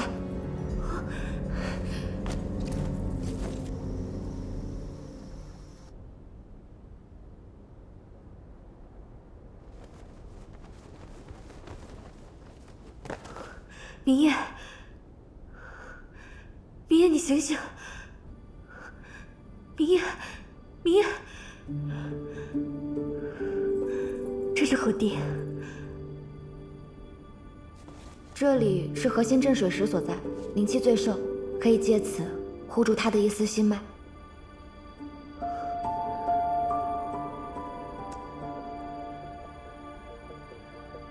那就拜托你了。你去哪儿？我一个人如何护得住他？你放心，我会为你们布下结界，掩盖你们的气息。可是掩得了气息，却掩不了形貌。若是他们再追来这里怎么办？不会的，我去引开他们。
明夜的气息越来越微弱了，他若死了，我以后怎么办？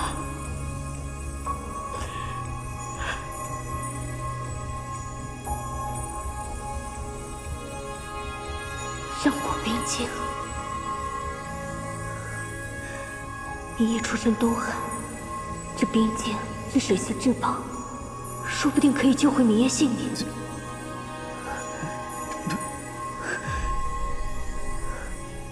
这小河沟中的妖人身份卑贱，我取走冰晶，让他们能有机会为战神献出至宝，他们应当引以为荣才是。明夜如今性命危殆，必须全力行事了。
镇水冰晶被他纳入体内了。此人乃是战神明夜，神界多仰赖他抵御魔君。神界仰赖谁人与我漠河无关，我只知道我乃漠河之主。漠河10万水族全仰仗镇水冰晶啊！要保住漠河水族，一定得让他把冰晶还回来。爹爹，别杀他！他是被魔神重伤，性命垂危，才会吸取冰晶的。性命垂危？真巧啊！他恰巧落入了我这漠河，夺了镇水冰晶。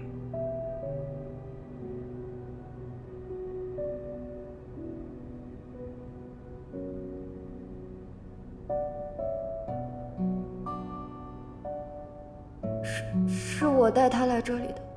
阿九，你说什么？我杀了他！不要！当时明夜气息已经断绝，河中唯有此处灵力最盛，我只能带他来这儿，而且还有魔神爪牙追逐在后。我去引开魔君，没想到镇水冰晶会被他吸取。你可杀了魔神的手下！是。你今日闯下了滔天大祸了呀！你，父王息怒。阿爹，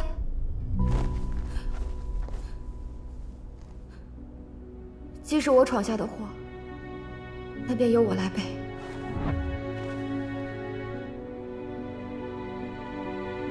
若魔神前来追查，那就将我交出去便是了。你来背，父王，你背得了吗？没了上古冰晶，镇水石便失去了灵源。千里漠河，浊浪滔天，半河水族皆要损伤惨重。这么多族人，你拿什么来背呀？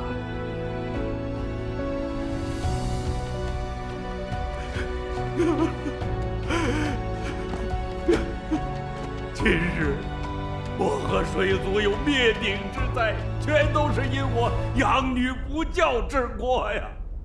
我帮主自来温厚无争，如今世代阴德毁于一旦，他日必将会有天理报应啊！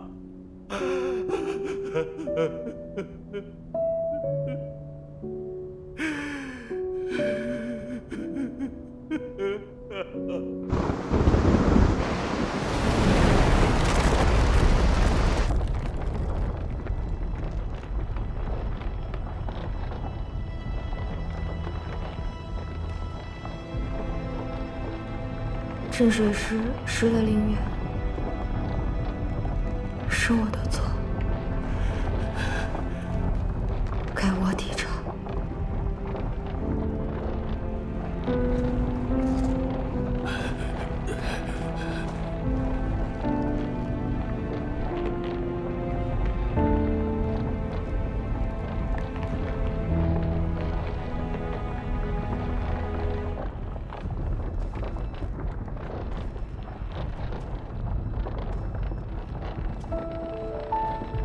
你要干什么？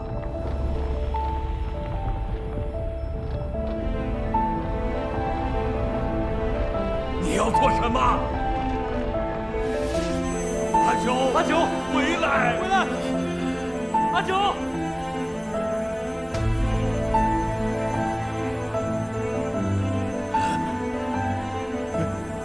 阿九，不要任性啊！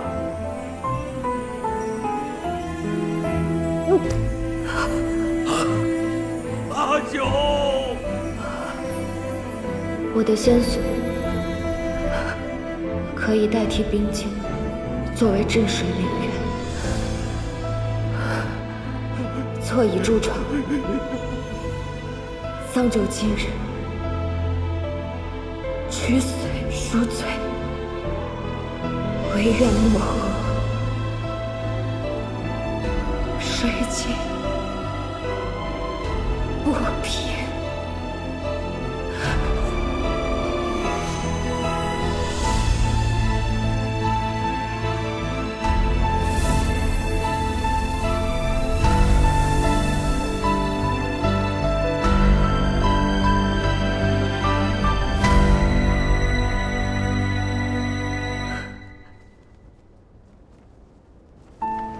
阿九，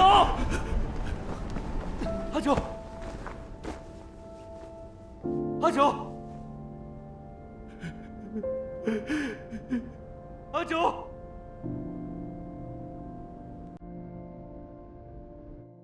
父王，河中的水族都已尽数抚恤了，您不妨去休息片刻，换我来守trận。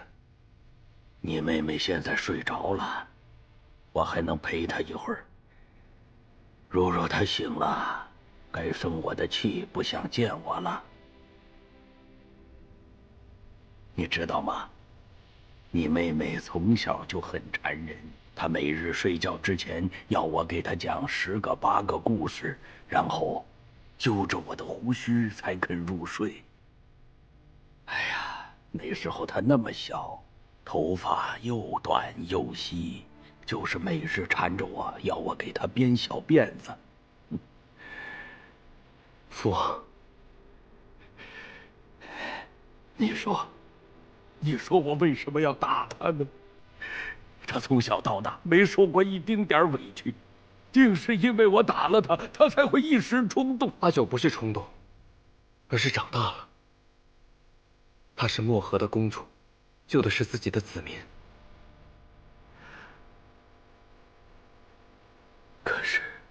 可是她现在已经失去仙髓了。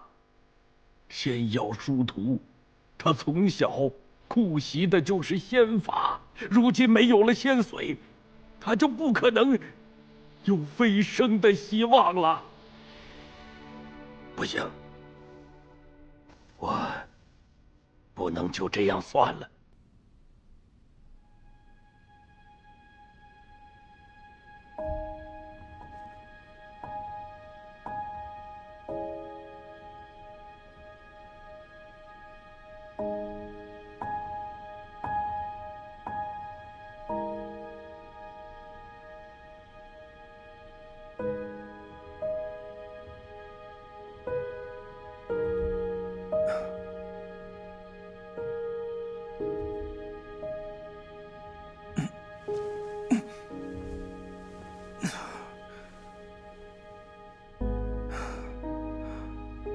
我还活着。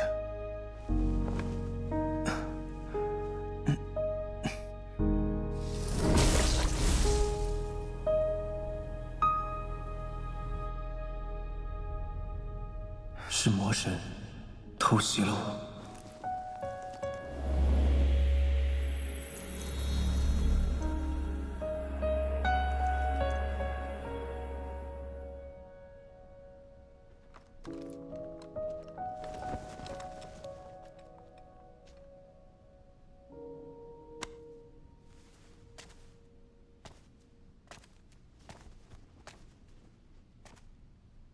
多谢阁下救我性命。战神这一声谢，我可担当不起啊！救你性命、补你仙魄的也不是我，而是我漠河用来镇水的上古冰晶。这里是漠河河底，听闻有蚌族世代居于漠河，治理一方水土，想必阁下便是一河之主了。蚌王慷慨，以宝物救在下性命，不知明夜该如何报答？不，我们小小妖族怎敢与战神邀上呢？明夜并未得罪阁下，还请阁下有话不妨直言。战神清贵，我等妖类本不配结交，怪就怪我那个女儿多管闲事，把你捡了回来，才叫你有了可乘之机，窃取了上古冰晶。明夜并未行过盗窃之事，还请阁下慎言。喂，你是没做过呀，还是不记得了呀？啊，难道是我那上古冰晶自己从镇水石上飞进你的胸中吗？还是我在拿10万水族的安危来做筹码，讹诈你啊？我被屠神弩击落时，已经没了神智，的确不记得之后发生了什么。无论你认还是不认，冰晶已经被你消耗殆尽，恐怕是抵赖不掉的。至于漠河如何，也不劳您操心了。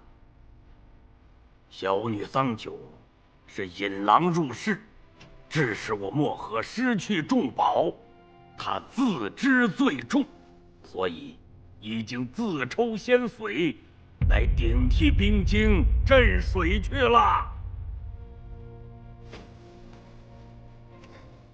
不知在下是否可以见一见这位桑九姑娘？我想当面与她道谢。道谢？桑九是我的独生女儿，也是我们漠河的公主。为了你，自抽仙髓，此生无缘仙道。你现在一声道谢，便飘飘然地接过去了。你便是如此答谢她，便是如此答谢我们漠河吗？只要是我能做的，我定然会尽力的去补偿她。只是不知，蚌王想叫我如何答谢漠河？桑九是漠河的希望，现在为了你失了前途。倘若你愿意娶她为妻，把她带进仙界，护她周全，我便既往不咎。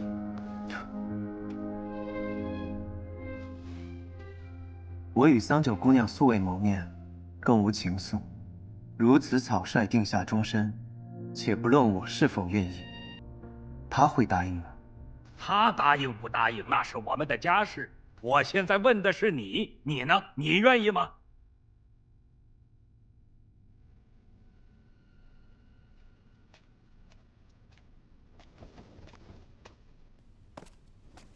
阿兄，你来了。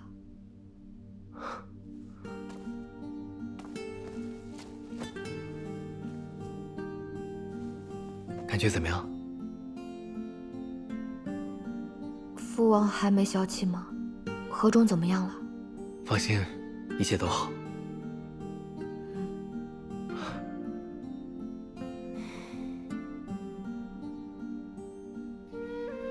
阿兄，怎么了？阿九，父王叫战神明夜签下了婚书，3日后明夜回来漠河迎娶你。为什么？是爹爹安排的？明夜战神他同意了？你为了漠河水族舍了仙髓，日后再勤加修炼，也左右离不开这漠河。爹爹不愿你一生蹉跎于此，便说服明夜，答应带你去上清神域，洗髓修炼。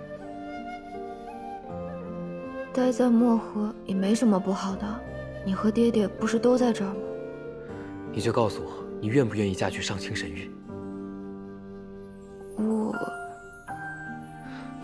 阿九，你听我说，爹爹在为你选一个好的去路，但若你不愿意，没人可以逼你外嫁，你可以永远留在家里，留在父王和我的身边，明白吗？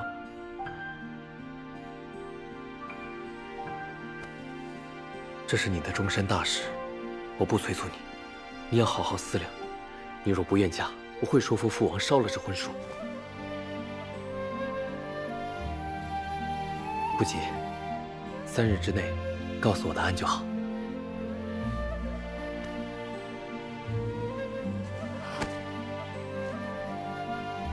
阿兄，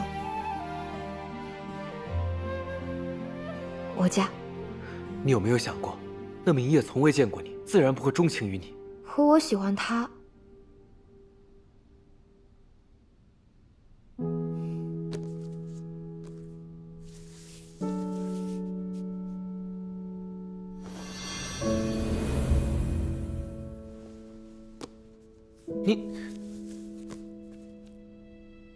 你果真想清楚了？我想离他近一点，看看我倾慕的战神，看看上清神域是什么样子。阿兄以前不是老说我人小主意大吗？这次就让我自己拿主意吧。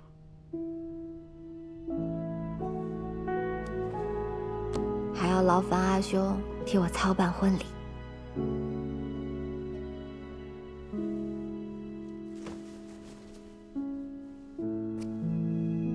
好吧，那你好好休息。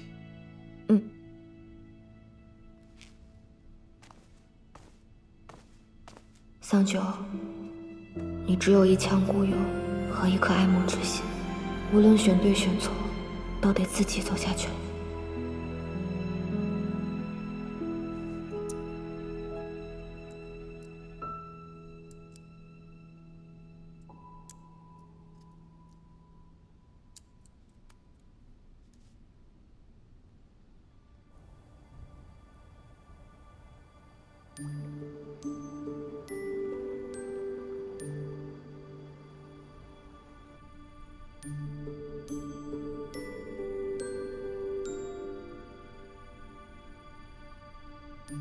神君，吉时将至，婢子伺候您更衣吧。不用麻烦了，我自己来吧。是。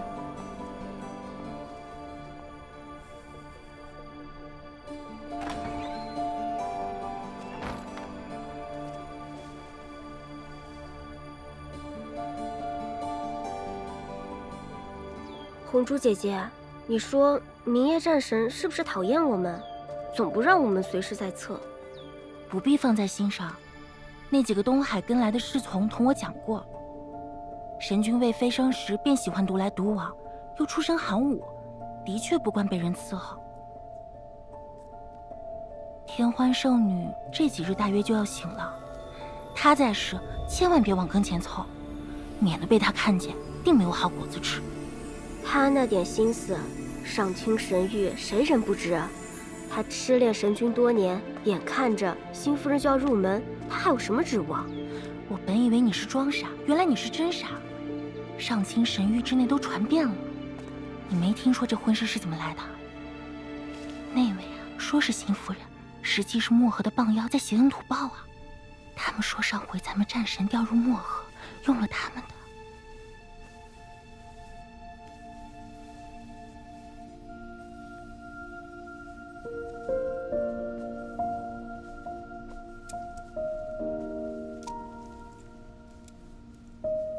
阿九，这是我养的血影珠，你何时想爹爹和我了，就用它看看我们吧。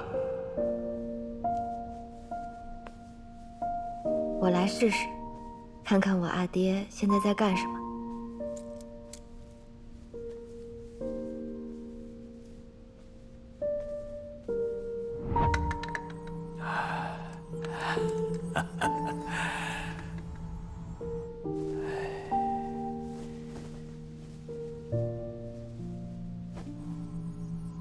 是我小时候穿的衣服。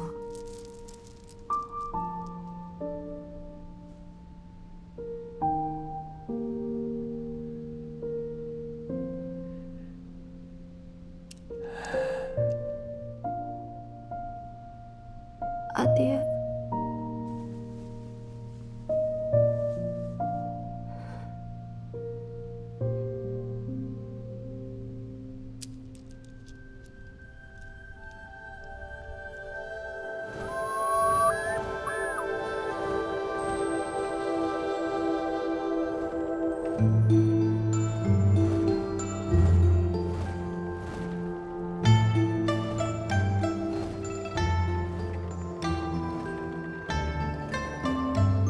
阿九，明夜战神，临行在即，我漠河有一威严相告。或许在你神域看来，我们不过漠河众生，如浮萍缥缈微尘一般。可阿九是我父王眼中的宝贝独女，阿九生来胆小，却连杀4魔救你性命。漠河急迫，却献出冰晶为你疗伤。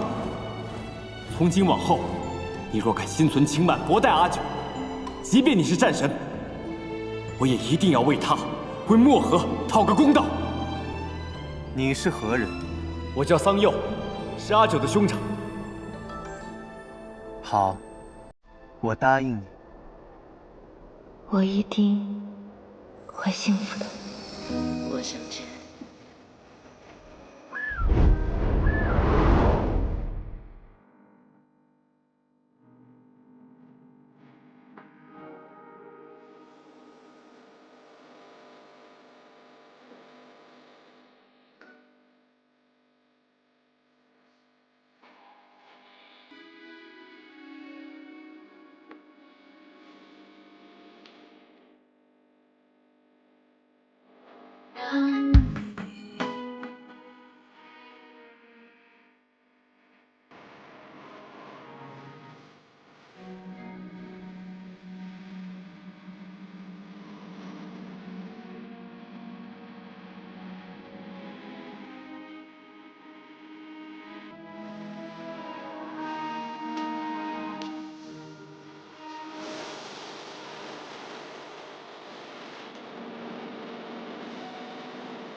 战神大奔，皇天厚土，于此恭贺。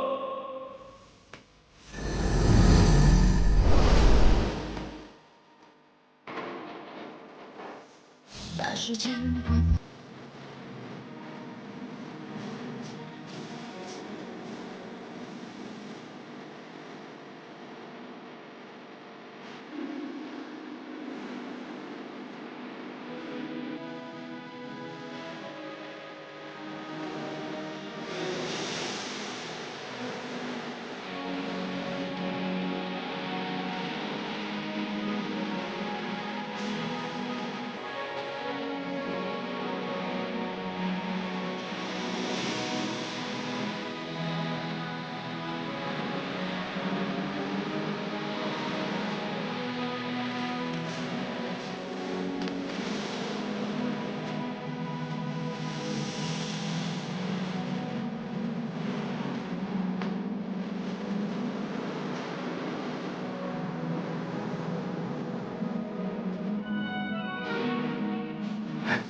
小心。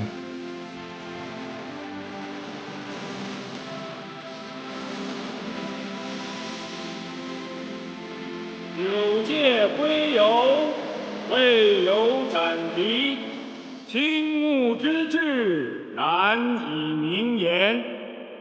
喜今日赤绳细定，珠联璧合，今以白头之约，书向红笺。灵业与桑九今日成婚，此敬告天地。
如今是我问你，是答应还是不答应啊？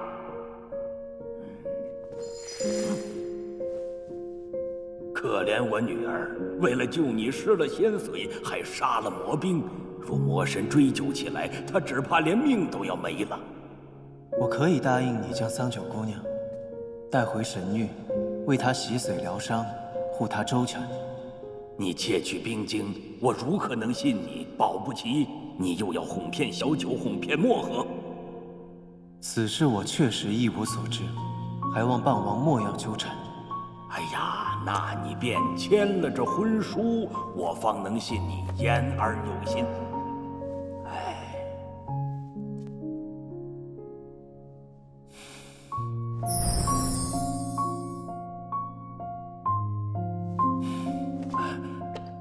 这下可以了。战神办事真是痛快。漠河水浅，招待不起真龙，恕不远送啦。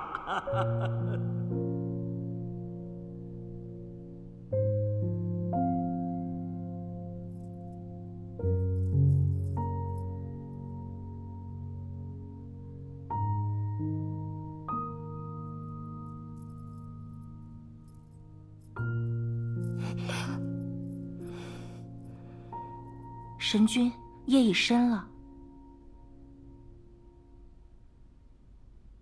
知道了，你们先回去休息吧。是。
这河中爬出来的小棒精，好像还真没见过什么世面呢。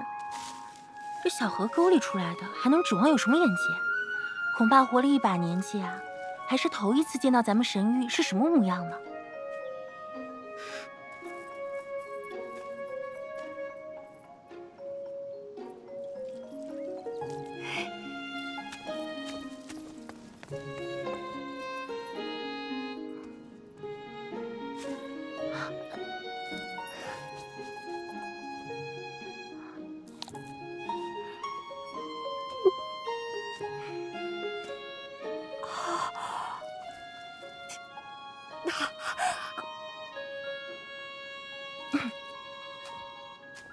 神君，你们2人为何不提醒他一句？回神君，方才见夫人玩心正盛，怕扰了他的兴致，才一时忘了出言提醒。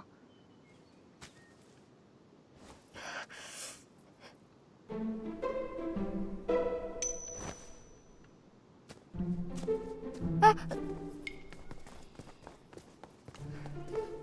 明夜战神。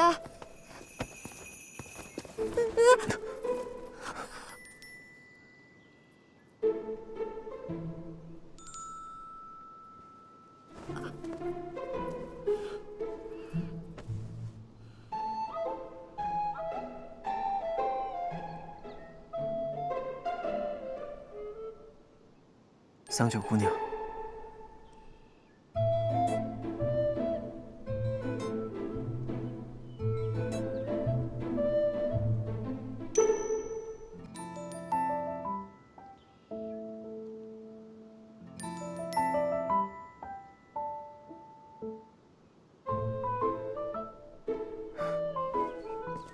桑九姑娘，你有什么事吗？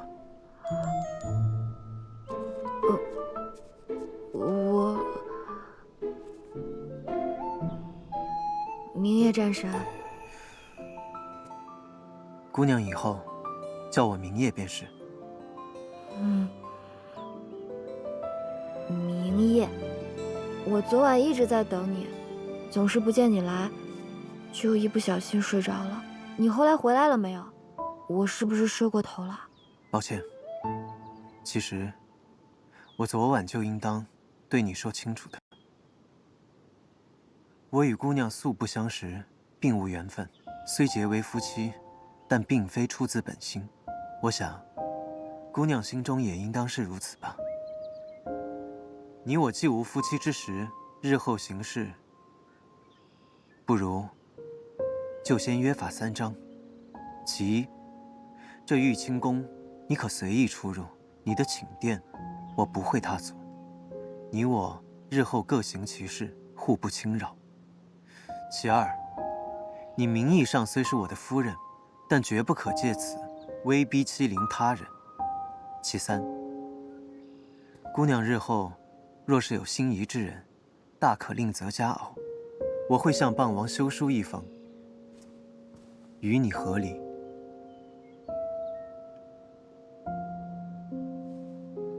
军中事忙，恕明夜不便奉陪。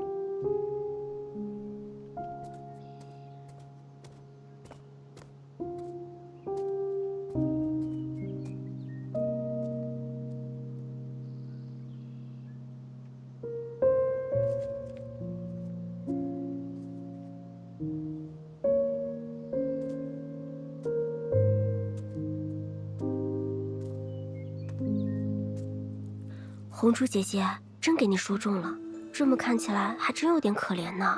有什么可怜？他们棒族挟恩图报，敲咱们神君竹杠，自然要自食其果。难不成还要给他好脸色？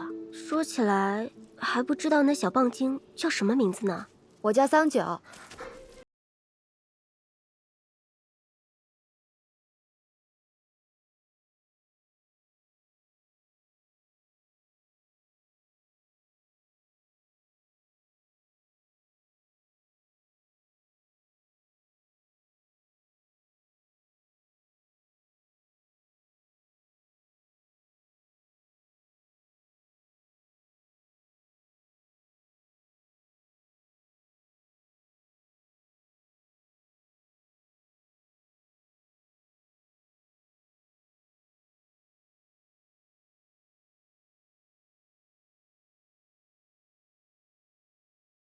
夫人，我们只是小小仙婢，哪里知道如何亲近神君呢？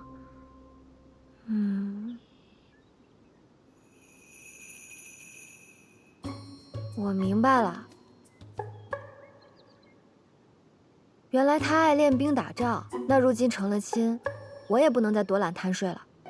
明日起便勤练兵器，翻衣破格收编，不就能日日亲近他了吗？没准打仗的时候，我还能帮上忙。夫人果然思路清奇。哦，对了，你们方才说的天欢圣女是什么人啊？天欢圣女乃是前代战神天浩的独女，也是这玉清宫从前的主人。神君跟从天浩战神征战多年，天浩战神与神君既有知遇之恩，又有同袍之义。天浩战神殒命之时，将圣女托付于神君，因此神君对他多有照拂。夫人千万不要多想。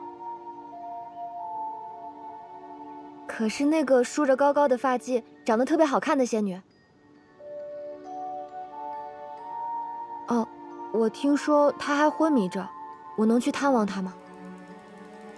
圣女还在碧寒殿闭关，恐怕不便探望。好吧。那等他醒来，你们记得告诉我，我去看看他。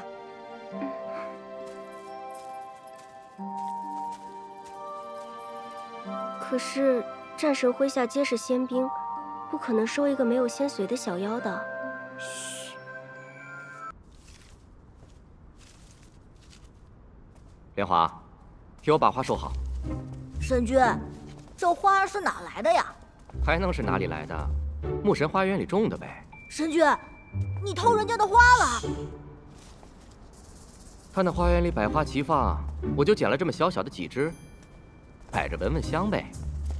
拿回去啊，赶紧放到玉瓶之中，记住，每日换水。哦。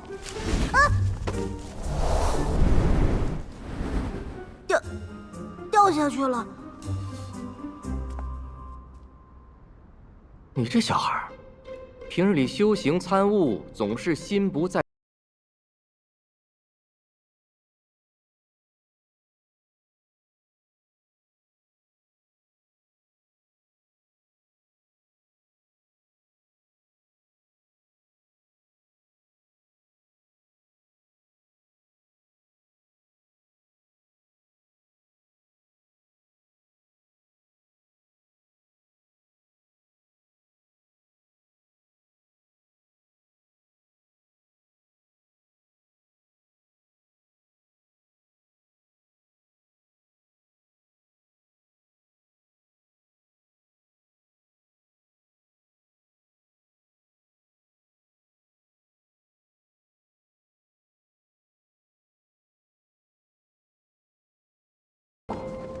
你与这山茶花之间，也有一段世俗缘分。莲花，你便去人间修行避一避吧。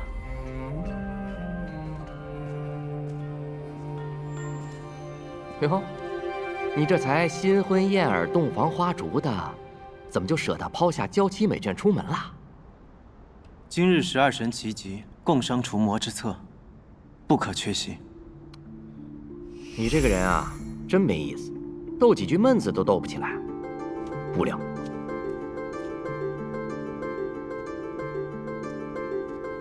哎呦，初皇来的这样早啊！到灵台上吹吹风，免得一会儿你们来了念叨得我犯困。明夜神君忽然间便英年早婚，多少仙子眼睛都要哭瞎了。若不是知道你是天底下头一号的君子，我都以为是你在漠河惹上风流债了呢。连你也打趣我？不用解释，我们都清楚。只不过，你这今后该如何对待天欢圣女呢？我对天欢并无私情，从前她是我的下属，将来依然也是。你知道就好。如今你和这棒金公主已结为夫妻，虽仙妖两隔，但可不能因此怠慢了人家。我知道了。哎，我这双眼睛能窥探前尘后世，要不然我帮你看一看这段姻缘如何？小纪泽，还是收了你的神通吧。你我虽为神明，可姻缘之事由人不由天，不知者无忧。还是让他过好自己的日子吧。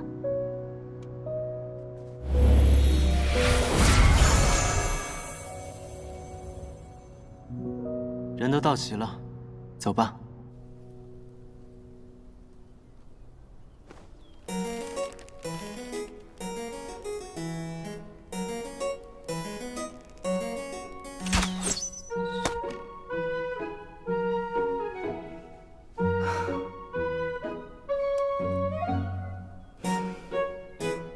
如今失了仙髓，连剑力都减了8分。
小心！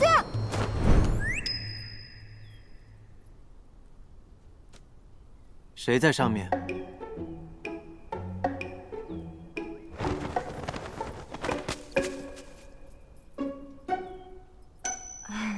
是我啊。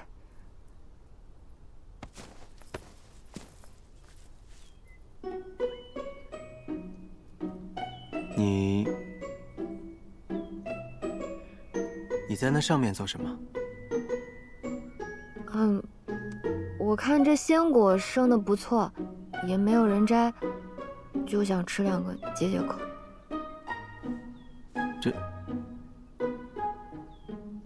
这果子能吃的？啊，这不是你家果树吗？你没尝过？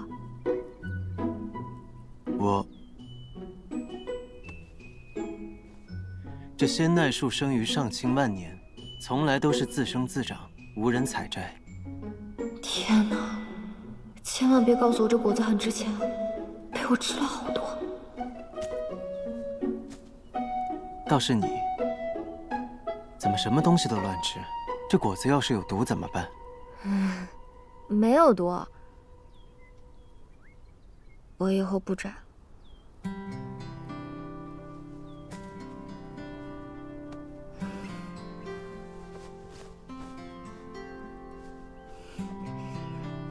要不你也尝一个吧。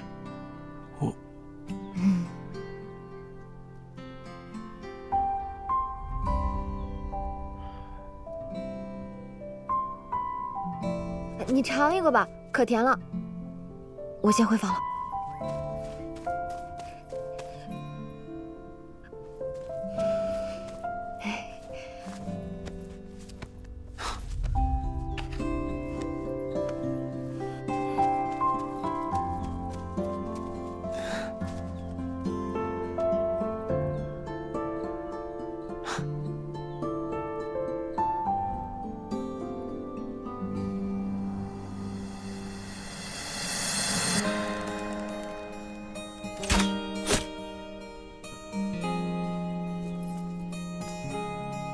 早啊。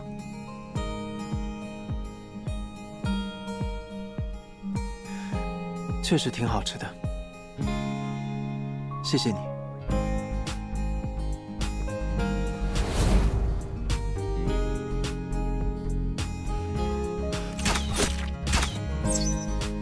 哇，夫人好厉害啊！我这胳膊好痛啊！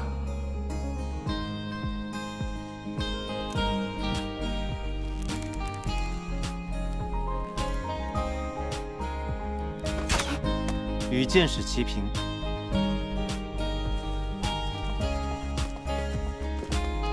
手臂抬高一些，可以省些力气。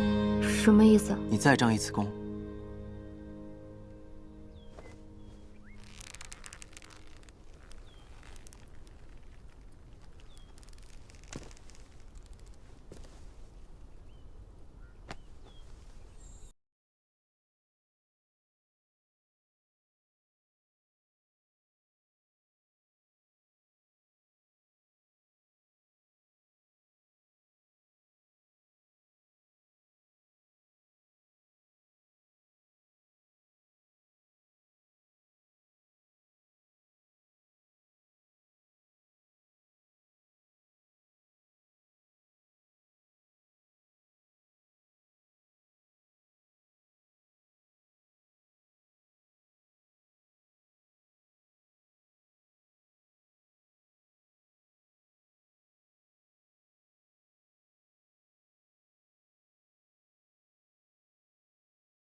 这把好用些。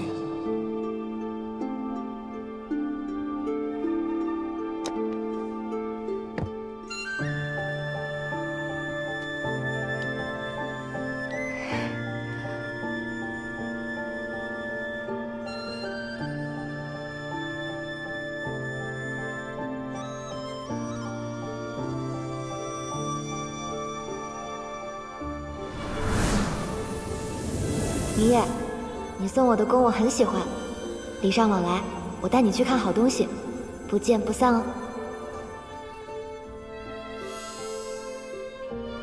这里的流星好漂亮啊！我在漠河的时候，常常往天上看，最美的星星都在这里，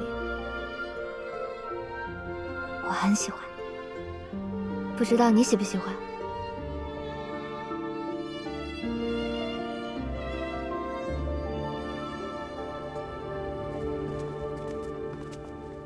怎么了？不对劲，不对劲啊！怎么不对劲？你说明夜平日里要在神君营里待满12个时辰，一年到头枕戈待旦的，现在这段时间还知道往家里跑？结了婚的男人不都是这样吗？不行，我倒要看看这个棒精小娘子到底是何等如花似玉，能让明夜这棵铁树都开了花。你要做什么？走，好久没有去玉清宫了，找明夜讨杯茶喝。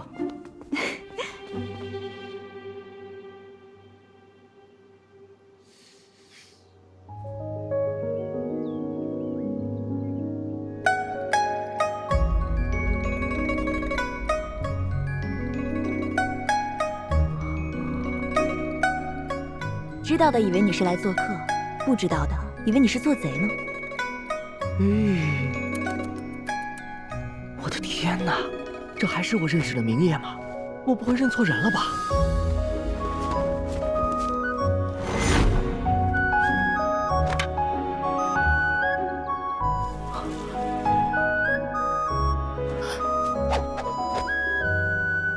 你这一招，不仅容易误伤同袍，还会令自己空门大开，让敌人有可乘之机。那我再试一次。你再试试。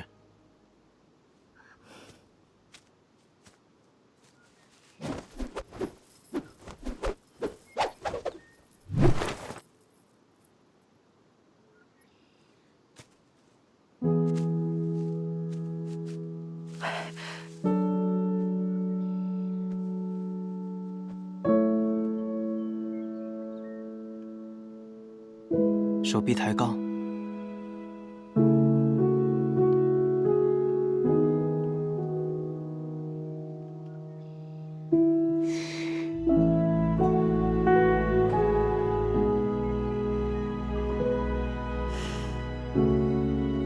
看见了吗？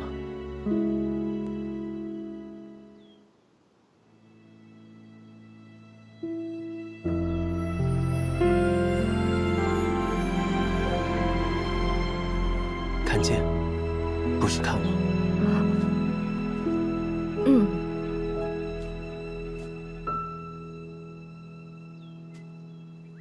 与我过招。好。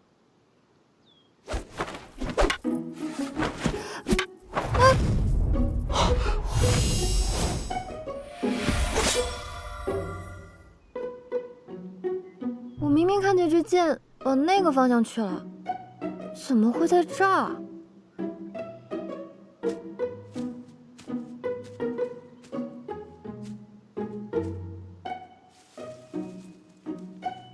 初皇神君怎么也学起季泽来了？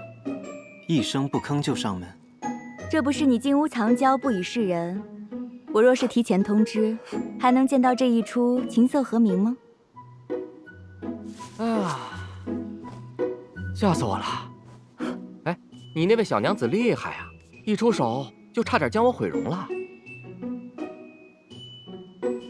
是明夜没有控制好招式，不怪桑九。别吃不到葡萄就叫酸。对不住啊，方才是我不小心。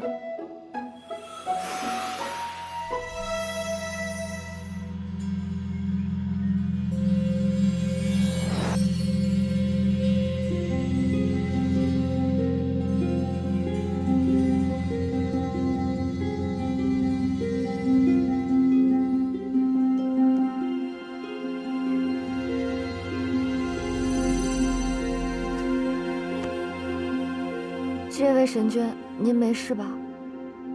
方才是不是被我吓到了？没想到，你我竟还有一番渊源。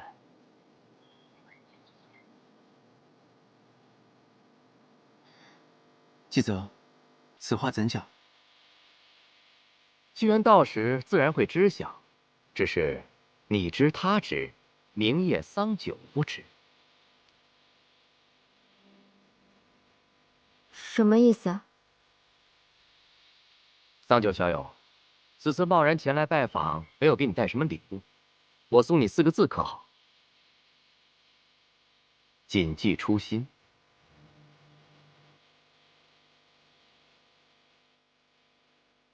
看来是我们不可窥看的事情吗？桑九姑娘，你不必细问，只需记得季泽神君说过的话，日后自有用处。你是咒神季泽，那个司掌时间的神明？正是在下。这位是雨神初皇，执掌空间。难怪方才这把剑明明往前飞去，却落在了我的身畔，原来是被神力所改。桑九姑娘，不知为何，我看到你总有一种亲切感。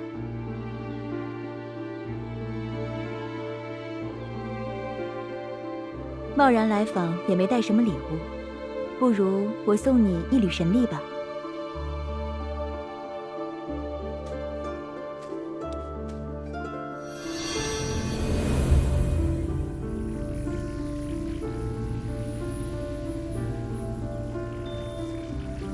这是什么？这缕神力可连接你跟明夜，只要你想，便可跨越时空见到他。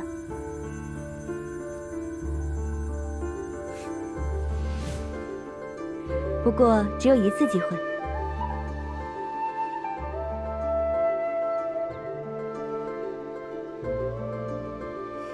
多谢。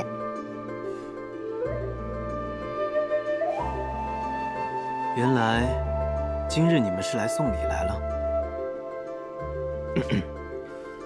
不是说好一起喝茶吗？走，去茶室。自从天昊神君陨身以来，你接管神宫，我便是再也没有来过。说起来，天欢圣女怎么样？她已经痊愈了，只是还未苏醒。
阿九，出什么事了？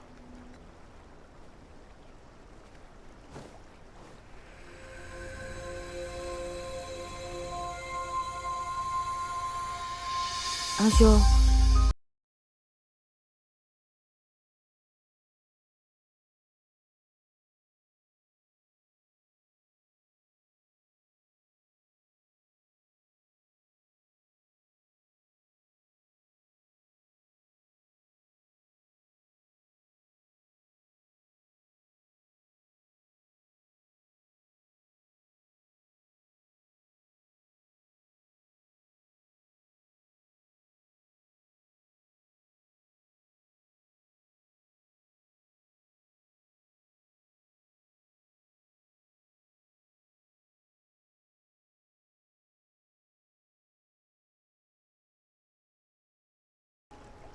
是不是从未与你合修过？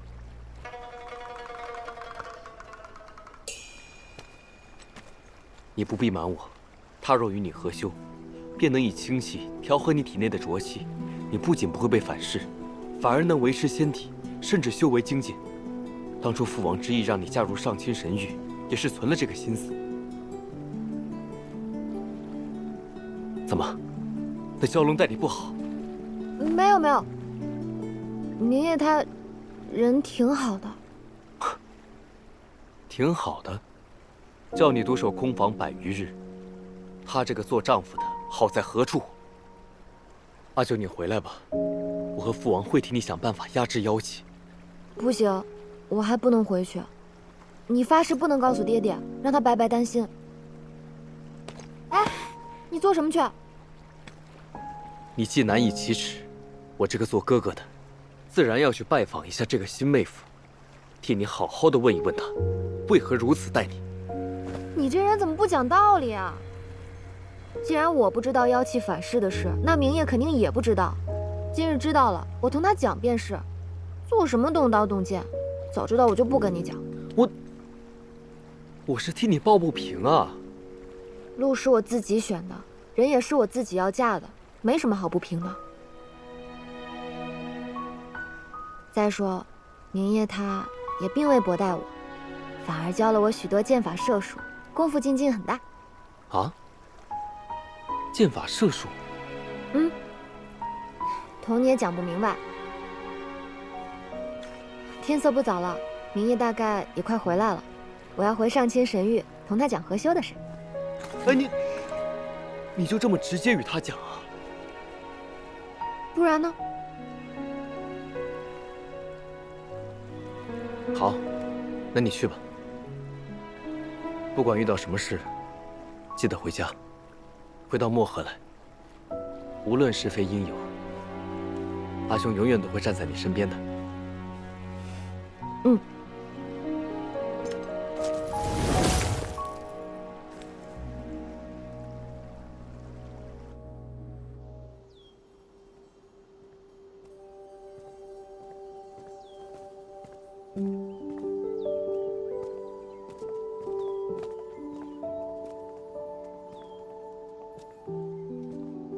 怎么没去修习呢？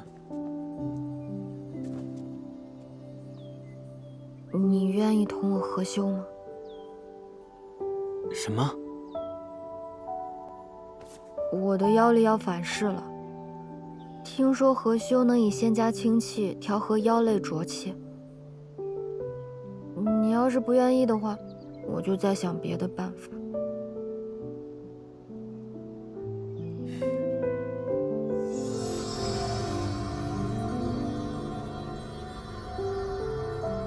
果然积蓄了许多浊气，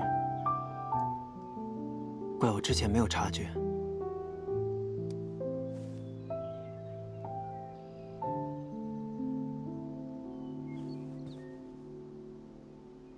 此处风清气爽，正宜合修。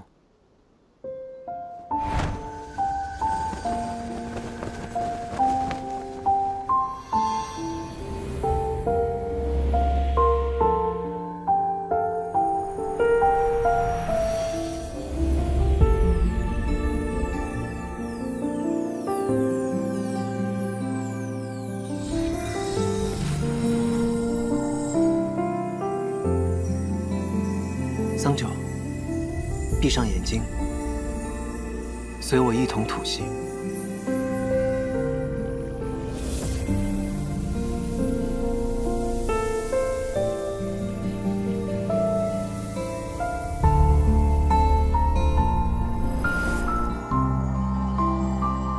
原来合修便是如此。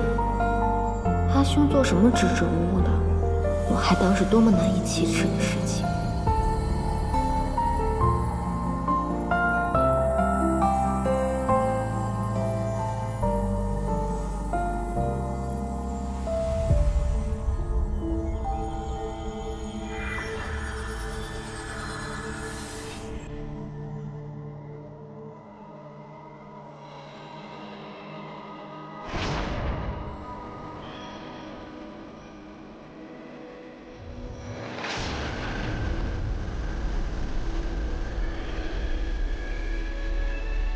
桑九，靠近一些。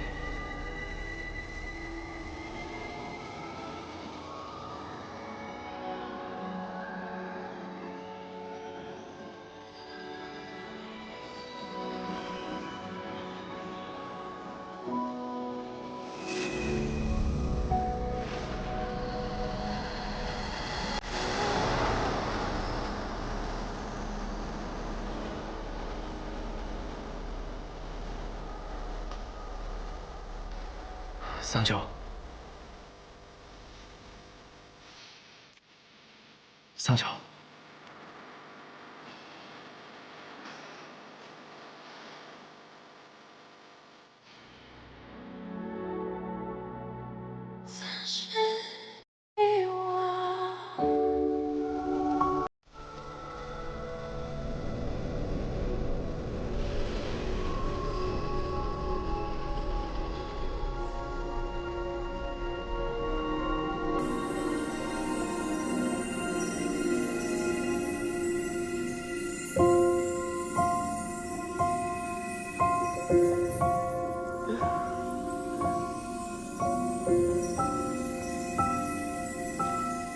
这疗愈结界倒是耗费了许多天才地宝。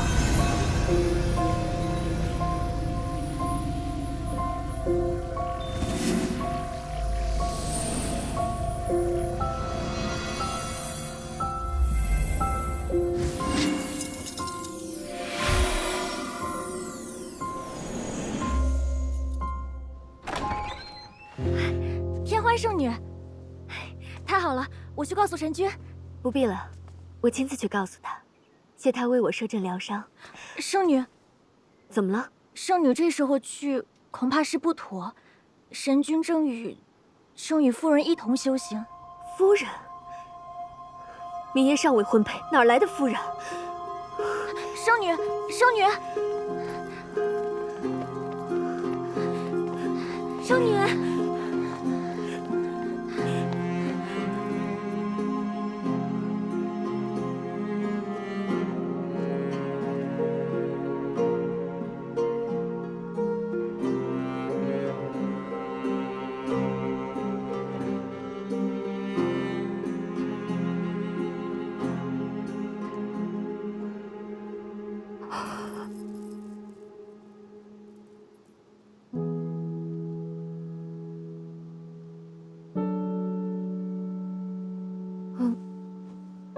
我感觉好多了。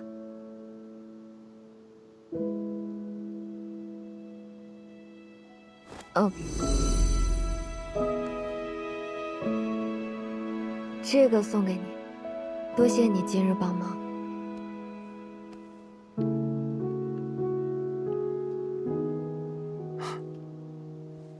那我先去睡了。桑九，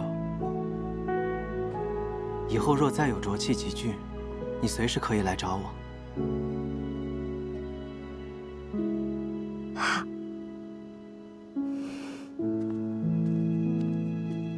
晚安。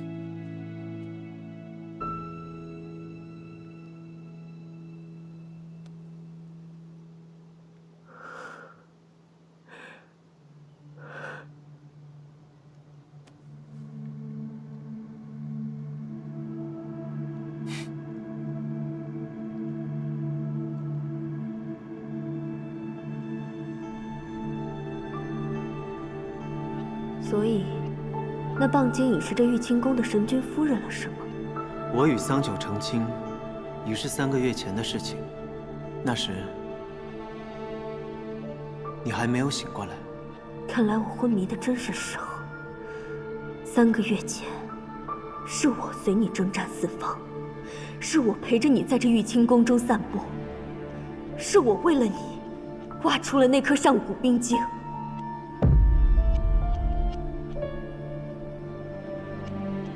镇水石上的冰晶，是你挖下来的。是我又怎样？那时你要死了，我得救你的命。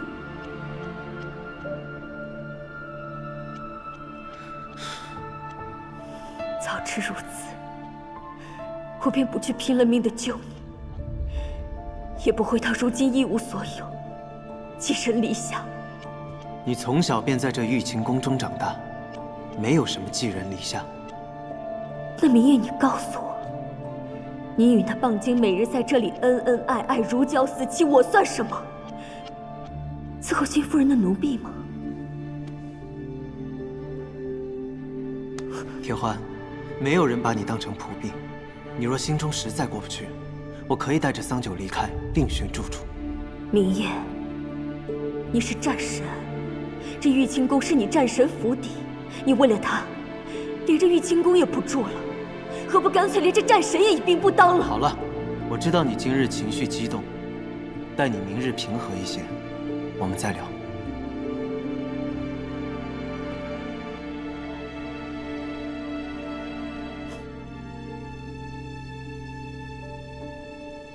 好，好。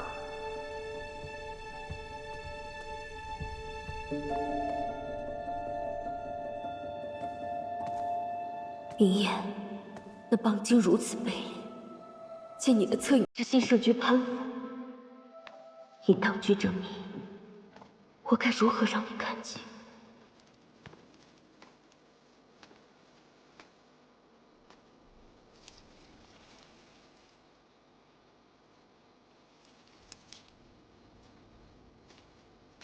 便是你们2人同那棒金走得近些。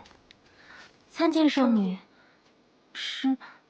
是桑夫人主动找我们打听神君喜好，奴婢们才多说了几句。哦，桑夫人刚来几日，千方百计地讨好神君，奈何神君并不领情，直到说下去，直到他在那棵仙奈树下等到了神君，神君见桑夫人登高爬树，乱摘果子也不责怪，反而与他反而与他日渐亲密了起来。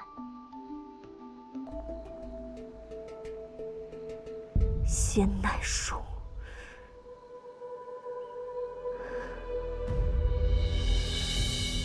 给我把这树砍了！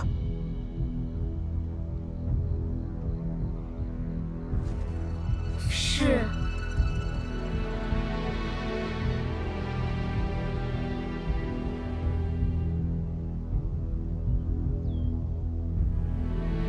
好可惜。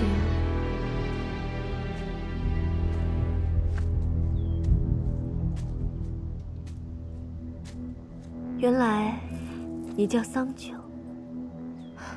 天欢圣女，太好了，你终于醒了。是啊，我终于醒了。还多亏了你当时在漠河照顾明夜，不然我那时真不知该如何是好。也谢谢你这阵子帮我照顾明夜。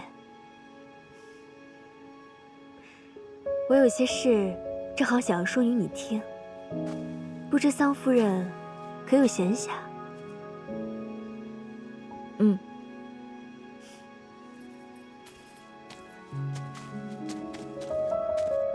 所以是明夜叫人将树砍了的。是啊，我怜你年幼远嫁，这才私下里告诉你，这些话可别让旁人知晓了。多谢你。听说你每日在他案前放一只红奈果，可你是否从未听过，明夜战神最讨厌别人进自己住处，碰自己东西，被他人纠缠。神君好像也没有什么喜好，也不大喜人亲近。我听说过，可我以为什么？以为你是特别的，以为他喜欢你。那我今日便好人做到底，多与你说几句吧。你父亲携恩图报的事，上清神域无人不知。明夜战神助你去除浊气，不过是怕他人指指戳戳，被逼无奈罢了。何况明夜从前为仙体，如今已是半神之躯，金丹纯净。可是你那污浊妖气，于他而言便如同洪水猛兽，对内丹损伤尤甚。明夜每日领兵与魔君厮杀，生死一线。若因被你的妖气污染，有个三长两短，你可会后悔。我不知道这些，才与他合修的。若我的妖气会有碍于他，我绝不会提及此事。那你现在知道了，以后不会了。他该告诉我的。他是男子，又是战神，怎么拉他下脸好意思告诉你？只是与你合修，便会给他惹上麻烦呢？明夜今日天不亮便领兵出战，不知现在怎么样了。不过才合修过一次，他是战神，也不至于脆弱到这个地步的。你还是担心一下你自己吧。若没有他助你合修，到时候你妖气反噬，你该怎么办呢？我不知道，只能再另想办法了。看来今天我当真要好人做到底了。既然我搅和了你们合修的好事，自然是要替你想想办法的。天欢姐姐，你有法子。等你日后妖气郁结之时，不必去找明夜，来找我吧。那便多谢天欢姐姐了。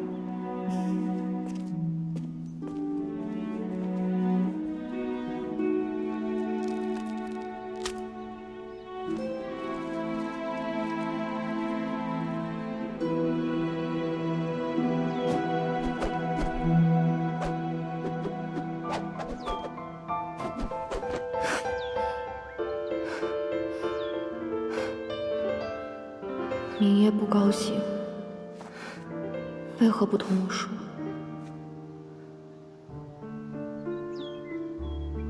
拿你出去做什么？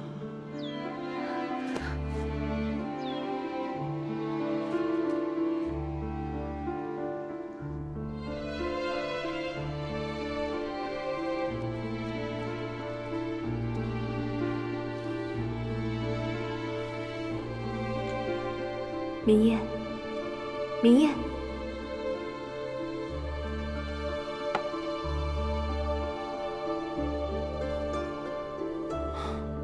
多谢，先放那儿吧。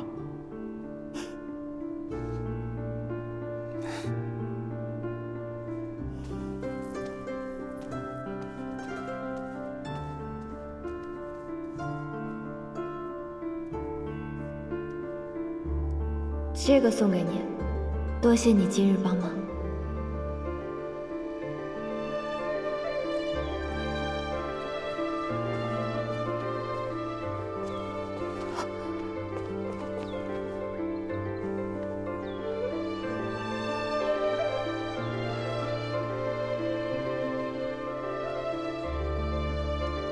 今天就是与桑九合修的日子。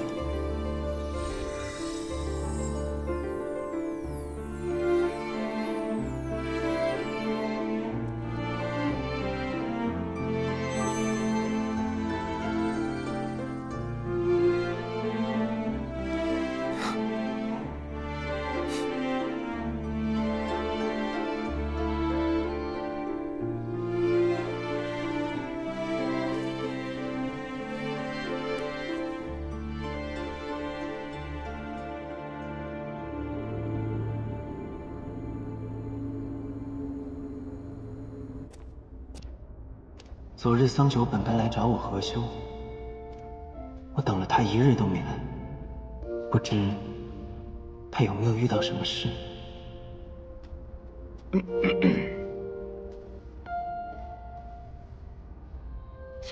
你那小棒精莫不是跟人跑了？什么？那你近来成日虎这个脸，看着要吃人似的。哎，人家桑九是姑娘，你直接去问，她怕是得害臊。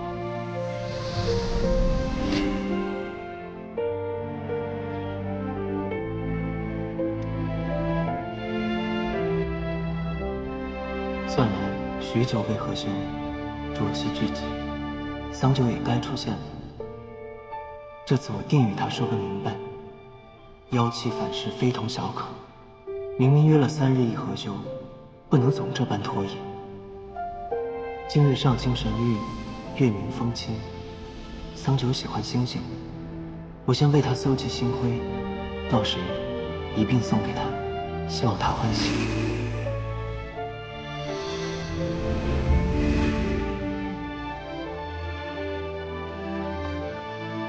天花少女，你的妖气又要反噬了，对不对？不必说，我也知道。大老远便闻见那股妖气了。别担心，跟我来吧，别惊动了旁人。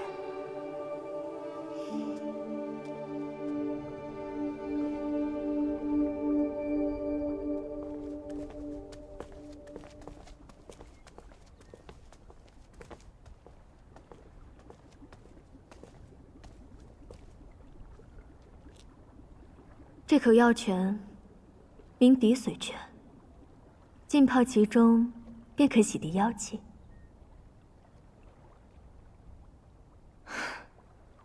你们上清神域的宝贝真多。不过，既然这里住的都是仙人，要这涤荡妖气的滴髓泉做什么？上清神域虽是神仙所居，但千万年来也偶有1、2妖族到此。这滴髓泉天生天长，谁知道究竟因何而生呢？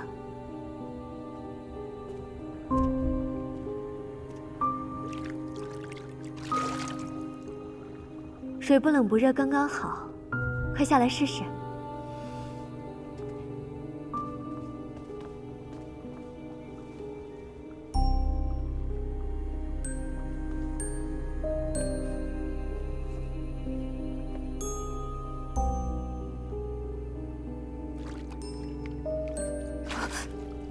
桑九妹妹，怎么了？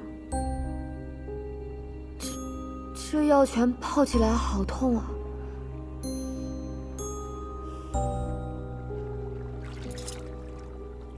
明明很舒服啊。说不是我事务繁忙，这真想同你一起泡一会儿呢。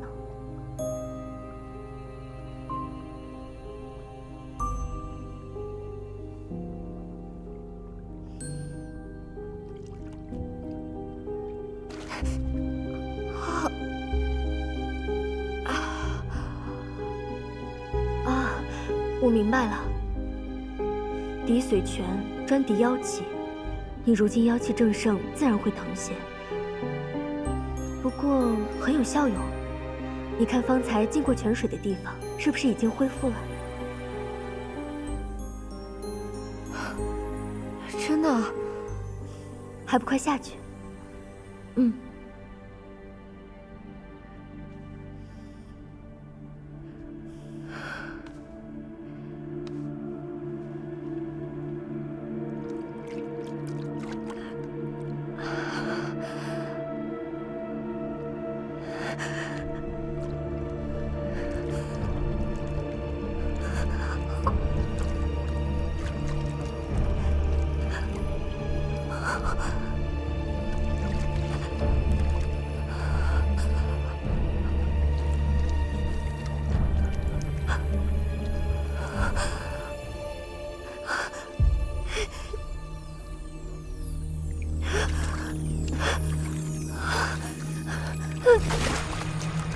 桑九妹妹，要多泡一会儿才有功效。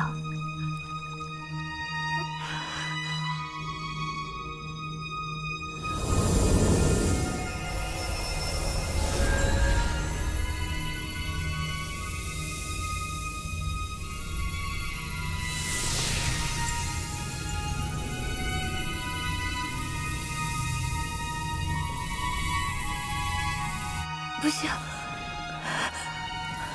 好痛，好像有火在烧我的身体。桑九妹妹，吃得苦中苦，才能得偿所愿。我听说你想去明夜麾下从军，若不彻底洗涤妖气，怎么行呢？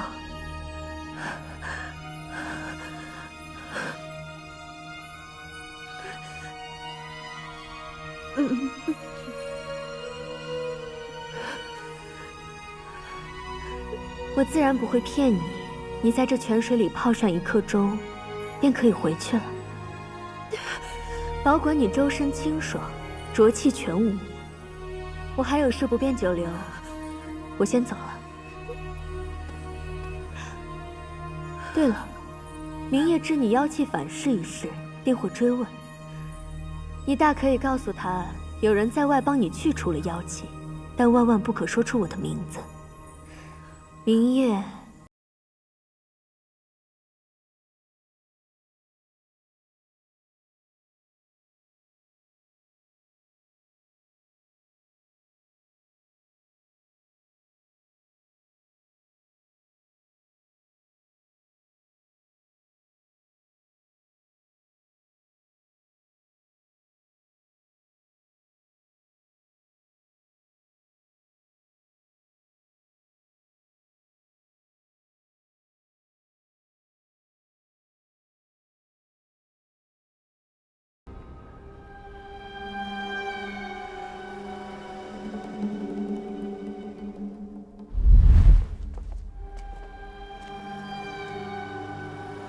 东西拿来。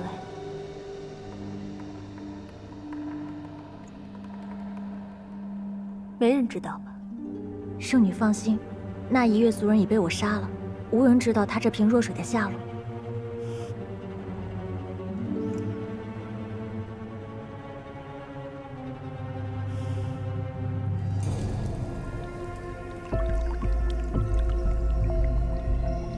这小小的一瓶弱水，我可是费了好大力气才弄到。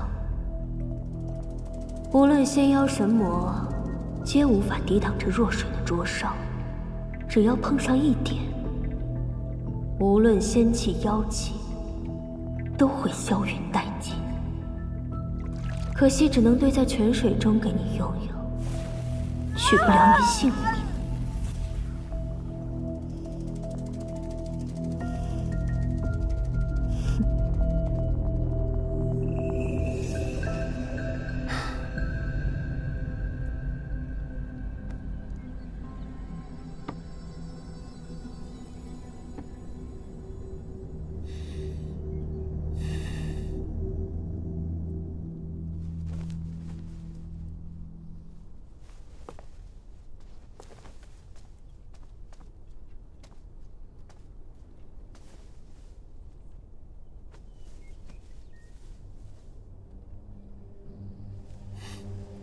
你什么事？明夜，你在等人吗？等你那个蚌精夫人。你若是闲来无事，在此处看风景便罢了；若是在等他找你合修调器，那我可要提醒你一句，他可用不着你了。你想说什么？你难道没有察觉吗？这阵子桑九对你异常冷淡，今日他本该来找你合修，但却跑得没了影，连我都看得出来，他在躲你。为什么？因为你们本来就是强按头的婚约，彼此无情也是常事。不过你也不要怪他，我听闻有人在外助他合修，所以啊，他大概是再也用不着你了。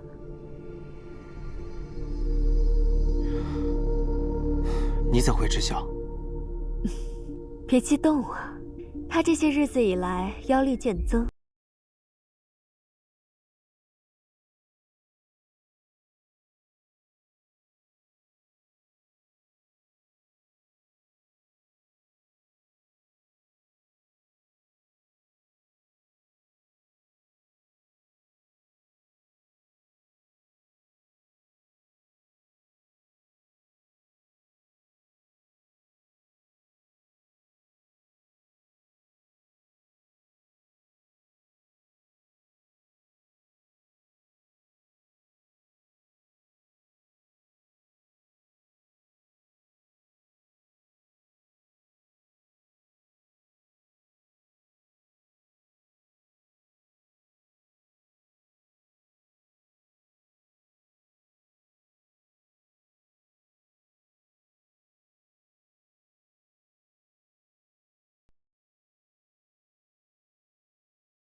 凡世事，太不见，忽然月上缺。空只是花三千，大雪零落的眼。侧一世，岁月是埋了一只蝴蝶，得失浊水，把回忆一遍从此相见。